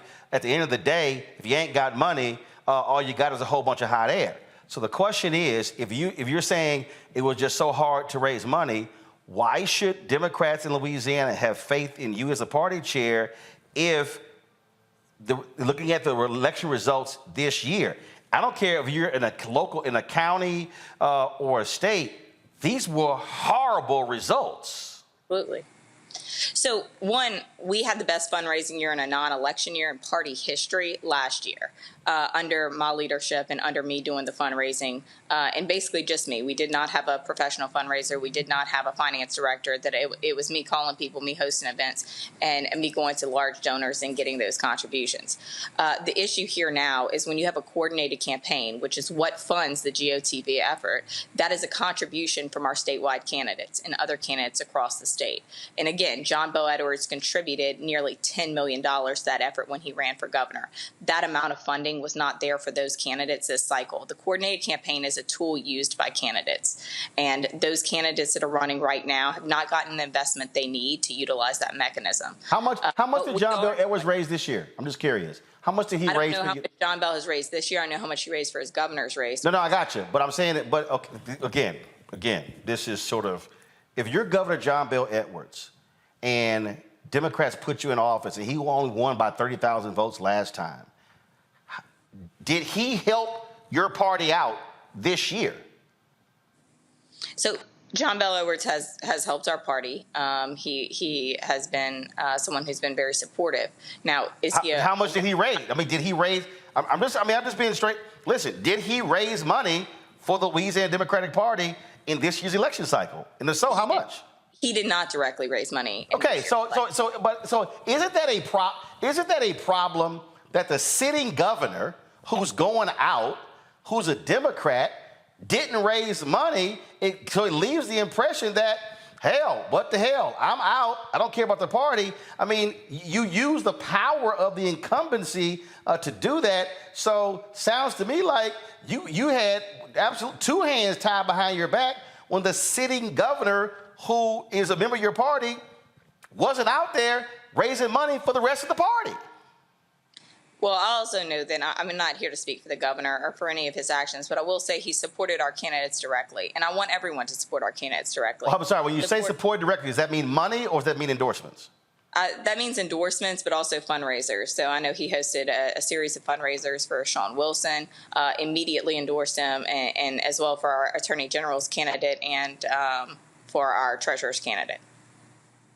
So, okay, again. And I don't think the burden is on any one person, and that's why I'm saying we have to come together. There's been a lot. There's been a lot of talk, but a lot of action is needed here. I understand that, but the burden's on leadership. And look, I've been in and around the campaign since I was 7. My parents worked on campaigns, ran phone banks. I stood outside of polling places when I was 9 and 10 years old, handing out stuff. So frankly, I've lived and breathed this for 40 years. They've worked on polls, been precinct judges, all that sort of stuff. So you name it, I've seen it. And what I'm still just confused by, I'm confused by having a Democrat who's sitting in the governor's mansion, the power of incumbency, and knowing full well you're running against a MAGA Republican who has higher aspirations. Yes, he raised a lot of money, but again, that was just this inability to really rally folks around. And so I'm still asking, if I'm in Louisiana, my maternal grandparents born and raised in Louisiana, and if I'm in Louisiana and I'm sitting here looking at the results, I'm going, I ain't got faith in the leadership. I need new leadership to figure this thing out. So if you don't win races tomorrow, what are you going to do? Because I know what it feels like being in a state where Republicans have complete control, being a native of Texas. And so right now, Republicans have complete control of Louisiana. So what we are doing right now is building a bench of candidates, and the same thing we've been doing for several years, but it is a process, and it takes people all working together. And I'm glad for the people we do have. We have tremendous leadership within our party. We have some great leaders up and down our executive committee and in our state central committee that are working across the state. We also overcame the challenge of not having legislative races in most of our majority-minority seats. That was a tremendous burden for us this cycle. We did not have that issue 4 years ago, and that's something that has definitely affected us. Baton Rouge and Orleans Parish had very, very few legislative races this cycle. That is fortunate for those that sit in those seats. They didn't have to run campaigns, but it's very detrimental to the overall ticket, because that's a bunch of people that are not working to get their constituents out that would also vote for the other people on the ballot. We saw that very, very clearly in Orleans. We had no Senate races in Orleans. We only had 2 House races in all of Orleans Parish, which was a tremendous impact on the voter turnout in Orleans. Was it also was it a mistake for the governor and other prominent Democrats in Louisiana to target a progressive Democrat who crushed the competition? I mean, she won with 67% of the vote. I would think everybody who voted for her opponent got egg on their face by wasting all of their time, energy, and money when clearly the voters in that district wanted her. Again, that sort of energy to me takes away from the other critical races. Was that a mistake by your fellow Democrats to target one of your own? I think that that's just an inevitability in our party right now. The way our districts are drawn, we have packed Democrats into as few districts as humanly possible. And that's because Republicans have been in control of redistricting. For many years. I mean, we had some great leaders who also serve in party leadership who tried very hard to make sure Black voters were not disenfranchised, even more than they have been historically. But those efforts were not successful because the Republicans controlled the legislature during this redistricting cycle that we went through. We are so optimistic that the courts will deem those maps unconstitutional, and we will have another shot at that. We stood to pick up several seats in both the House and the Senate had those maps been drawn differently. Not to mention our congressional maps, which we still have some optimism where we'll get fair representation there on the federal level. Last question, and I sort of asked it earlier, but I'll ask it again. You said you're not going anywhere. Why should a Democratic voter in Louisiana have faith in you to remain as party chair? Well, I think that anyone who's been involved and not sitting on the outskirts that has been directly involved knows exactly how hard we have worked and what we are doing to build a long-term successful Democratic Party here in Louisiana. And I encourage all of the chatter, all of the conversations that are having to cease the talking and to join in the efforts. We have a whole lot of work that needs to be done, and we have a lot of ways to plug you in. Like I said, we've had about 20 weekly meetings thus far since this election cycle got started, and would be very, very welcoming to anyone who wants to get involved and be part of the solution here to get more Democrats elected statewide and to start building the bench and getting ready for the elections that we have in 2024. All right, Katie Bernhardt, we appreciate it. Thanks a lot. Good luck tomorrow. Thank you. We appreciate it. Tell your friends and family to go vote in Louisiana. All right, going to a break. We come back. I'll chat with my panel about this and some other stuff as well. You're watching Roland Martin Unfiltered on the Black Star Network. Hatred on the streets, a horrific scene, a white nationalist rally that descended into deadly violence. White people are losing their damn minds. As an angry pro-Trump mob storms the U.S. Capitol, we're about to see the rise of what I call white minority resistance. We have seen white folks in this country who simply cannot tolerate black folks voting. I think what we're seeing is the inevitable result of violent denial. This is part of American history. Every time that people of color have made progress, whether real or symbolic, there has been what Carol Anderson at Emory University calls white rage as a backlash. This is the rise of the Proud Boys and the Boogaloo Boys. America, there's going to be more of this. Here's all the Proud Boys, guys. This country is getting increasingly racist in its behaviors and its attitudes because of the fear of white people. The fear that they're taking our jobs, they're taking our resources, they're taking our women. This is white fear.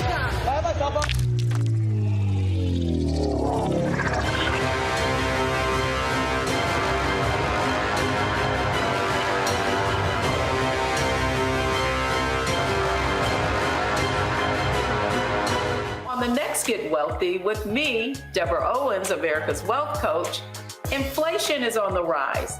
Interest rates are high. Can you still thrive during these uncertain times? On the next Get Wealthy, you're gonna meet a woman who's done just that, living proof of what you need to do to flourish during these uncertain times. These are times when you take advantage of what's going on. This is how people get rich or richer. That's right here on Get Wealthy, only on Black Star Network. It's John Murray, the executive producer of the new Sherry Shepherd Talk Show. This is your boy, Earthquake. And you're tuned in to Roland Martin Unfiltered.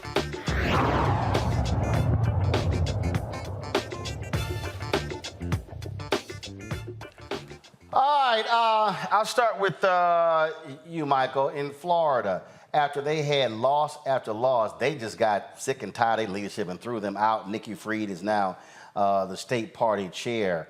Again, where I come from, if you got bludgeoned, heads got to roll. Yeah, Roland, I agree. But this whole conversation, and probably the past 3 or 4 weeks, you've been doing a lot of focus on the Louisiana elections, and I've been on some of those shows where we have discussed it. But most recently, this conversation with Katie Bernhardt, Louisiana Democratic chair, is a clear example of why, in my assessment, we have to have and continue to build a black political infrastructure like organizations like Black Voters Matter that educate African Americans on history, economic law, and politics. And we cannot depend upon, even though the Democratic Party does have a responsibility, we cannot solely depend upon them to educate us. I don't have any faith in them educating us, largely white people educating African Americans to win a political game that white people created for them to win. We can use the Democratic Party as a tool to accomplish what we want, but we can't look at them as a savior. And I'm not saying anybody here on the panel is looking at them as a savior, but we cannot look at them as a savior. So we have to continue to finance various organizations like you have highlighted on this show. But this conversation right here is a perfect example of why we have to have our own political infrastructure. See, the thing here, as I listen to the answers there, this real simple, Matt. This real simple. If you do not have a successful black strategy in Louisiana, you ain't winning nothing. Black people are the backbone of the Democratic Party in any state. And so what I didn't hear, now maybe y'all can correct me, I did not actually hear from Katie Bernhardt, we need to have a very deliberate and specific black turnout plan if we are going to compete. This ain't hard. If black folks turn out at those numbers, they guaranteed to lose. You're spot on, Roland, but I think the best person to really edify us on this is Gary Chambers Jr. I think you should get him on the line right now.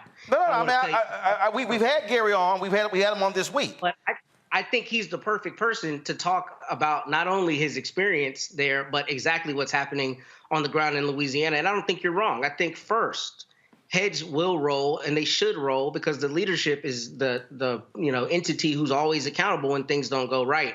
But she did not say she had a black agenda.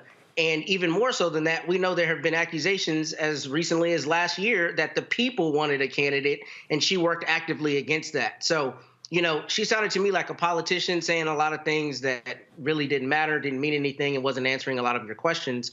But I really think what would be the best for the people is to hear from a candidate and somebody who's in that party right now to add some insight on this and some contour on this, because we're speaking from the outside looking in, and he can tell us what's really happening on the ground. No, we speaking from what we can see, Suzette, and that is they got their asses mollywopped. And again, numbers don't lie. If you go back and examine the race, John Bel Edwards, conservative Democrat, yes, he got support in rural Louisiana, but he was able to win with a robust black turnout. If you are the Democratic Party chair in any state in America, maybe except Vermont, Rhode Island, Idaho, North Dakota, South Dakota, Wyoming, Maine, let me see, am I missing? Hell, you gotta have a black turnout plan in Iowa, and even though we make up about 4% there. The point there is you are DOA as a Democrat without black people. And what I should have heard was not just this sort of general, we have an apparatus. No, what I should have been told on a show that targets black people, Katie Bernhardt should have said, after this election, I am convening a meeting of black leadership in order for us to go into the community to do listening sessions to find out where we are screwing this up and getting it wrong. That's what I should have heard. Your thoughts? Absolutely. Funny that you mentioned that. I was just a part of one of those here in Miami last week, where DNC chairman Jamie Harrison came down with the Biden campaign chairwoman, Julia Chavez, to listen to Black Miamians. And it was a diaspora group.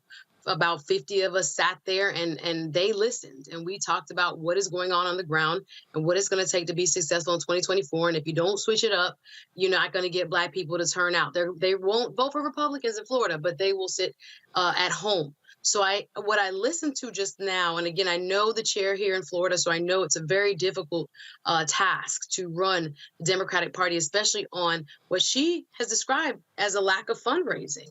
And my question to her would have been, what are you going to do if you don't have $10 million from John Bel Edwards next year during the presidential campaign? Because that doesn't seem like it is something that will be kind of recurring at this point. So what are their plans to get those small dollar donors? And I would suspect that what we vocalized to Jamie Harrison was that there are very few points that we can very specifically attribute to a Biden agenda that speaks to black people. And I know you spoke about it last night, where oftentimes we are part of the bigger tapestry as far as the agenda, such as the diabetes drugs moving down to $35, et cetera, that affect all of us. But specifically, black people happen to be disproportionately affected by that. I do think there's a problem clearly with messaging, however, to their black voters, or black voters possibly feeling like their needs and agenda are being met. I was looking back at who actually ran for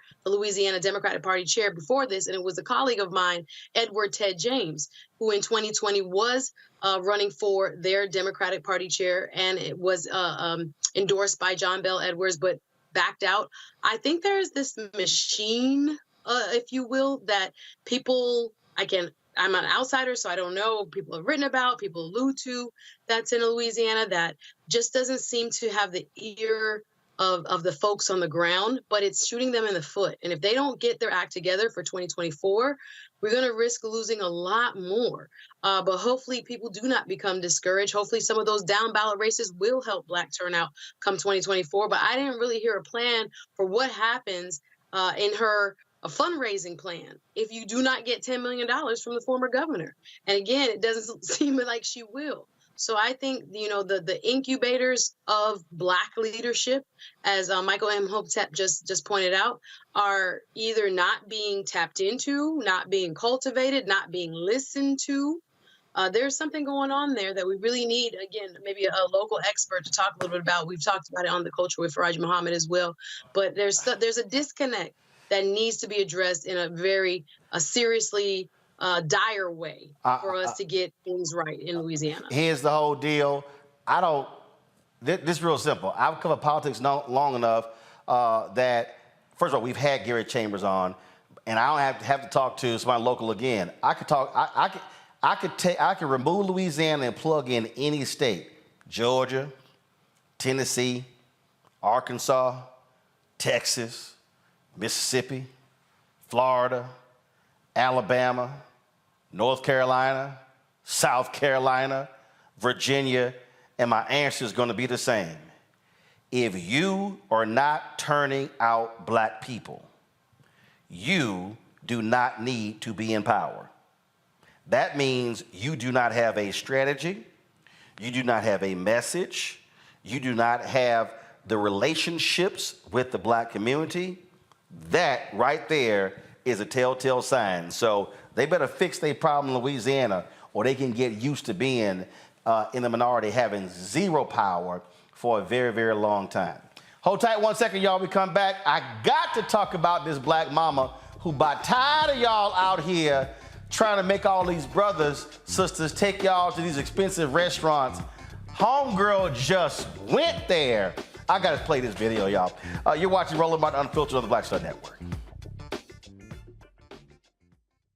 When you talk about Blackness and what happens in Black culture, we're about covering these things that matter to us, speaking to our issues and concerns. This is a genuine people-powered movement. There's a lot of stuff that we're not getting. You get it, and you spread the word. We wish to plead our own cause. Too long have others spoken for us. We cannot tell our own story if we can't pay for it. This is about covering us. Invest in Black-owned media. Your dollars matter. We don't have to keep asking them to cover our stuff. So please support us in what we do, folks. We want to hit 2,000 people, $50 this month, raise $100,000. We're behind 100,000, so we want to hit that. Y'all money makes this possible. Checks and money orders go to P.O. Box 57196, Washington, D.C. 20037-0196. The Cash App is $RM Unfiltered. PayPal is R Martin Unfiltered. Venmo is RM Unfiltered. Zelle is Roland at RolandSMartin.com.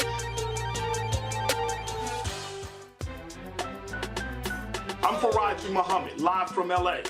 And this is The Culture. The Culture is a two-way conversation. You and me. We talk about the stories, politics, the good, the bad, and the downright ugly. So join our community every day at 3 p.m. Eastern and let your voice be heard. Hey, we're all in this together. So let's talk about it and see what kind of trouble we can get into. It's The Culture, weekdays at 3, only on the Black Star Network. I'm Dee Barnes, and this week on The Frequency, we talk about school to prison pipeline, book bans, and representing for women's rights. The group Moms Rising handles all of this. So join me in this conversation with my guest, Monifa Bandelli. This is white backlash. This is white fear that happens every time Black people in the United States help to walk the United States forward towards what is written on the paper. Right here on The Frequency on the Black Star Network. Carl Payne pretended to be Roland Martin. Holla! You ain't got to wear black and gold every damn place, okay? Ooh, I'm an alpha, yay. All right, you're 58 years old. It's over. And you are now watching Roland Martin Unfiltered. Uncut, unplugged, and undamn believable.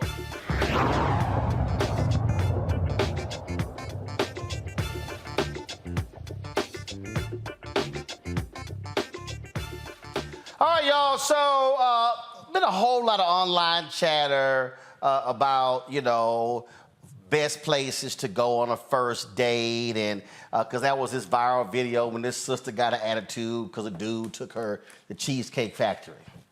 I don't see a damn problem with Cheesecake Factory. Okay, and then all the people like, no, don't do no coffee dates, don't do this. First of all, let's just believe, I think it's too many damn rules. Okay, if your ass ain't got nobody, you might want to get rid of all these damn rules, because maybe that's why your ass ain't got nobody. So, yeah, I said it. So, I saw this video, y'all, last week, and I kept seeing it again. And this black mama did a video with her son, and let's just say she's a straight up black mama, and she wasn't having none of it. Watch this. And him about the first restaurant he gonna take you to. What's the last restaurant your daddy took you to? Because you shouldn't be coming to him to be your daddy. That's not his role. It's a first date. I want y'all to bring that down to level 3. Y'all way on 10 with this foolishness and want to embarrass somebody. My second question is, have you ever been anywhere? Where do you take yourself? Let me see your checkbook registry. Let me log into your bank account and see what you feed yourself on a regular basis. Where do you take yourself for lunch or dinner? That's the next question I want you to answer. And then the third thing about this, come on back over here, because I need you to understand what time it is. Right. A real lady is going to be there for the purpose of what it's for. She's not looking for food because she's hungry that she can't afford so she can take it to go and get a doggy bag. I'm going to wrap this up to go. Why? You ain't going to have food tomorrow? That's a poverty mindset. So a first date, again, is to get to know the person, to hang out, have fun. Y'all should be laughing and talking. It don't need to be a steakhouse. We don't even know if you worth a steak. You might just be worth a piece of bread. So ladies, young ladies, grow up. Get some maturity about yourself. Y'all buying titties, lashes, booties, and everything else. And you want somebody else to feed you. Save your money, stop buying your body, and put it to the side so you can have some food. That's not a man's responsibility. Now, once you dating a man, and once he get to know you, and y'all vibing, and he want to take you to a nice restaurant, guess what that means? You well deserving of that. He think enough about you to make a reservation. But some of you don't have reservations about your mouth. You talk bad, you disrespectful, you ghetto, you trifling, you don't have an income that substantiates what you want this man to do. You don't reserve being lazy. You full out lazy. You have no reservations on that. But you want the men to make a reservation for a restaurant, but you don't reserve what's between your legs. You passing it out like candy. You rated E for everybody. Oh, my God. Oh, first of all, her son was like, damn, mama. First of all, you know that's your mama. So let's not act like that's the first time you heard your mama go off. But Suzette, that was a sermon she preached right there. First of all, how old is the son? That is so embarrassing. If that's like a grown man, hey, that's terrible. No, it's not. It's not right. No, it's not. Listen, black mom, let me be real clear. I don't care how old you might be. You got a black mama, she gonna remain a black mama. So your ass could be 24, 44, 54. Your mama gonna let you know exactly how she feel. Wow. Well, I do feel a little, I guess, torn. She wasn't wrong in a lot of what she said, but not every woman is like that. So maybe she needs to talk to her son about his standards and who he's choosing, because there are women who really value getting to know someone and wanting something more interpersonal, directly related to a connection, not just, because they're hungry, they are going out with men. Now, there are people that's running game, and she's right. I guess she could have been more specifically directing her comments to those folks, but all women are not the same. All Black women are not the same. So I guess seeing this as another viral opportunity to talk bad about us as if we're a monolith and that we're all gold diggers or food diggers, apparently. But I do think, it's an interesting conversation. We had it on The Culture. I was made fun of because I don't happen to like Golden Corral, right? So they were mad that I was like, I wouldn't want to be. What the hell is wrong with you? But I would go though. I wouldn't really enjoy it, but I would go. But I would. Girl, they got enough damn food. It's something at the Golden Corral your ass gonna like. You got 85,000 choices. Full of grease. Full of grease. Oh my goodness. First of all, everything ain't full of grease. Everything at Golden Corral is not full of grease. See, now your ass being bougie. See, you want to go to all the spots where they got them damn green flowers and shit behind you, take selfies and everything. They ain't got that at Golden Corral. And kale and arugula and other things. Yeah, right. Ain't no damn kale at the Golden Corral. See, right there. The moment they bring that kale bullshit up, Matt, then they trying to be bougie. Well, I wouldn't ever correct a man, but I would probably just go with a mindset of, all right, will probably be the last time I go here with you. Oh, see, right there. See, already. You already said could be the last time. Great dude, but you tripping because it's Golden Corral. See, passing up good brothers. Matt, go ahead, Matt. Well, all I was going to say, Roland, is I know you used to go on dates to Woolworths for 55 cents. No, actually, I didn't, because where I was from, there were no Woolworths. That's first of all. Second of all, you can try your ageism. That shit don't work with me because we know your ass go get them hot dogs from 7-Eleven because you was so broke. But go on right ahead with your point. Go ahead. Don't start. You're right, because I got 3 kids. So at this point, I'm going to do whatever I can to get There you go. See, don't start. None ain't going to be none, Matt. Well, I'm going to fry you for being old because you long in the tooth. But first of all, don't hate because I'm good looking, I got age, and I'm paid. But go ahead with your answer.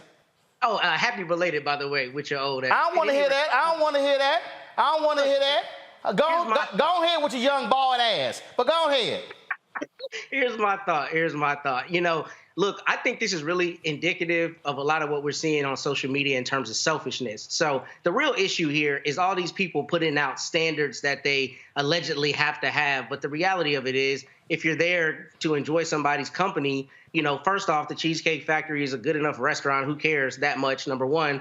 And number two, it's all virtue signaling, right? It's all this idea of I'm going to put out that I'm too good for this thing or that thing, when in reality, if you want to get to know people, a Cheesecake Factory is a perfect place to do that. I think this mom was a little off base in some respects. I think Suzette's right.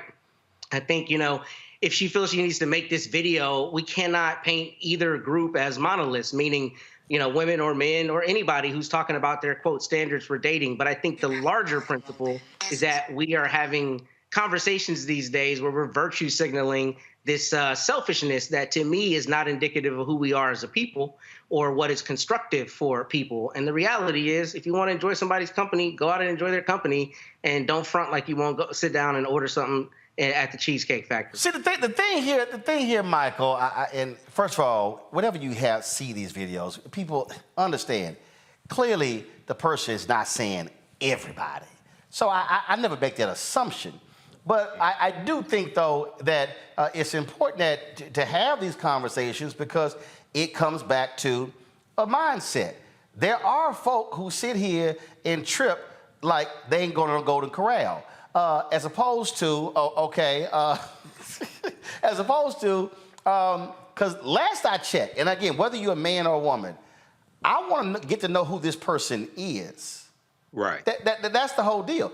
So I want to talk to hear from you. Like, I really don't understand the people who say, I ain't going on no coffee date because that's too cheap. I know a sister who said, oh, hell yeah, I want to go on a coffee date because if I ain't vibing with this person, I want to be able to get the hell out. I ain't trying to spend a long time at a nice restaurant. And so I think people, these are the people who are caught up, to me, in what's external, as opposed to, let me find out who this person is, who they are. And so if you're the kind of person who like, yo, I need to be going to a 5-star restaurant on a first date, yeah, you can keep moving. Yeah, Roland, so I've seen, this has become a social media sensation, and I've been following it very little, but I did look at the list of where some women said they didn't want to go. Now, I was trying to find the sample size of these women. I was trying to find the educational level of these women. I was trying to find the income level of these women. I still haven't been able to find that. And the video that you showed of the African-American mother, I saw part of that on Facebook. One of my Facebook friends posted that. And I've never dated those type of women that she talked about. They do exist. Some of those women probably think Sukihana and Sexy Red are motivational speakers. Those type of women do exist. But when we talk about dating, the point of it is not to get a meal. The point of it is to get to know the person that you are going on a date with. And you should have been talking on the phone also, getting to know that person, seeing that you have things in common as well. So, and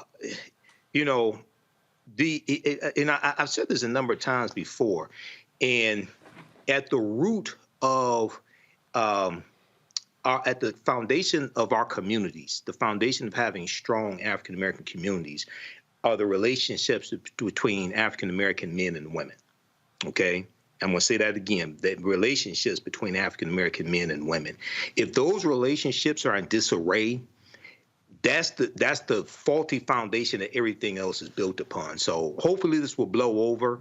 Maybe you can bring on a certified relationship expert to delve deeper into this and give us some pointers and give us also some ideas, some really good ideas on first dates to get to know the person. How about this? How about this on the first date? Stop taking pictures of your damn food. How about that? I mean, no, I'm telling you, there are some. I'm telling you right now, there are some restaurants in New York and some other places that actually have forbidden flashes and video stuff along those lines. I'm serious. When you go out to eat, this ain't about a date. You go out to eat today. Go out to eat with a group of people. Go out to eat with a group of people. And you be at the table, you like, are we on the Food Network show right now? Like, why in the hell are all the cameras out? I'm telling you, people are so. Jamal Bryant had a video when his daughter asked him to come to FAMU homecoming, and then he got tricked because he didn't realize that it was an effort to get him to pay for everything. And so he says, so he goes there and he's taking all his daughter's friends and all them out. And then he's like, how you posted all these photos of the food and everything, and I ain't in one photo, I paid for everything. But I'm telling you, what you have is, and I know you thought I was joking about Suzette's backdrop, but I want y'all to understand. I want y'all to be perceptive. If you go to a lot of restaurants today, you're going to see backdrops like that. So what you now have is all these restaurants, okay, they're playing to the social media crowd. Okay, so you go places and they've got stuff in the bathrooms, the backdrops, everything is about videos and photos. Y'all, this is real basic. If you trying to find somebody taking pictures and videos of the food and the backdrops for the selfies ain't got nothing to do with you trying to connect with an individual. And so I just think a lot of people need to figure out what it is they're trying to do. You want to be a food critic, then go right ahead. But if you actually trying to find somebody to be with, you know what? Why don't you spend more time focusing on what you got to say to that person as opposed to what you're going to order off the menu? To me, that's just real basic. Just kind of basic. All right. That's it for us. What you clapping at, Suzette? I agree. And let me check right now. Hold on. Let's see how many Golden Corrals in Miami. No. Hell yeah, that's right. That's right. Anybody, y'all want to take Suzette out? First option, Golden Corral. And if she say no, that's when you go. See? Bougie right there. Keep moving. All right. We got to go. Happy belated birthday, Roland. Say what? Yes, happy belated birthday. I sent you a text message, but happy belated birthday also. I appreciate it. Lots of friends. Hold up to that, because I've been having a bunch of November people. I did my man Gary Howard yesterday. Let's see. My homegirl Tanya Clark, her birthday is today. I did shout out Adina Howard the other day. It was her birthday. Let's see here. It's like I say, it's a whole bunch of people. Oh, my man Ronnie DeVoe of New Edition. I'm surprised Carol didn't remember that one. You're slacking, since she's supposed to be the biggest New Edition fan. So today is Ronnie DeVoe's birthday. So Ronnie DeVoe, happy birthday. Listen up, y'all. This came in late tomorrow. Memphis, University of Memphis. I'm going to see y'all tomorrow for your 15th annual men's conference. And so I'm the luncheon speaker, so I look forward to seeing y'all tomorrow on the campus of the University of Memphis. And so I'll see y'all then. Folks, that's it. Don't forget, support us in what we do.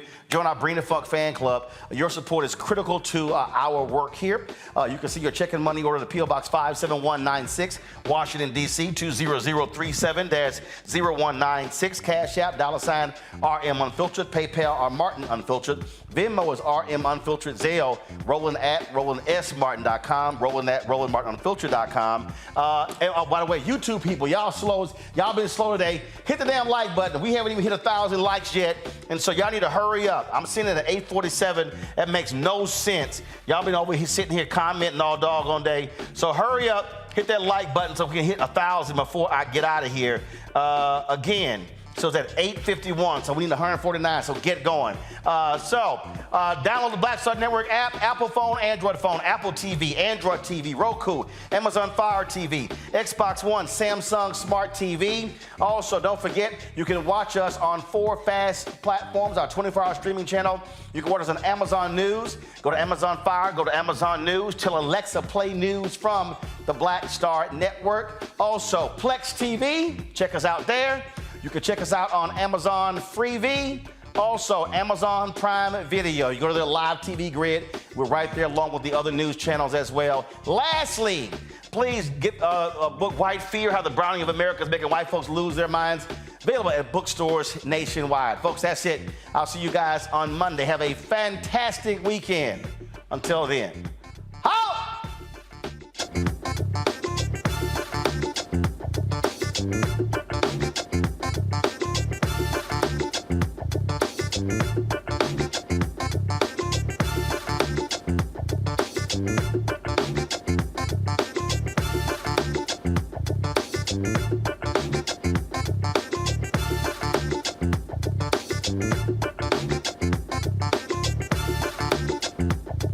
Thank you.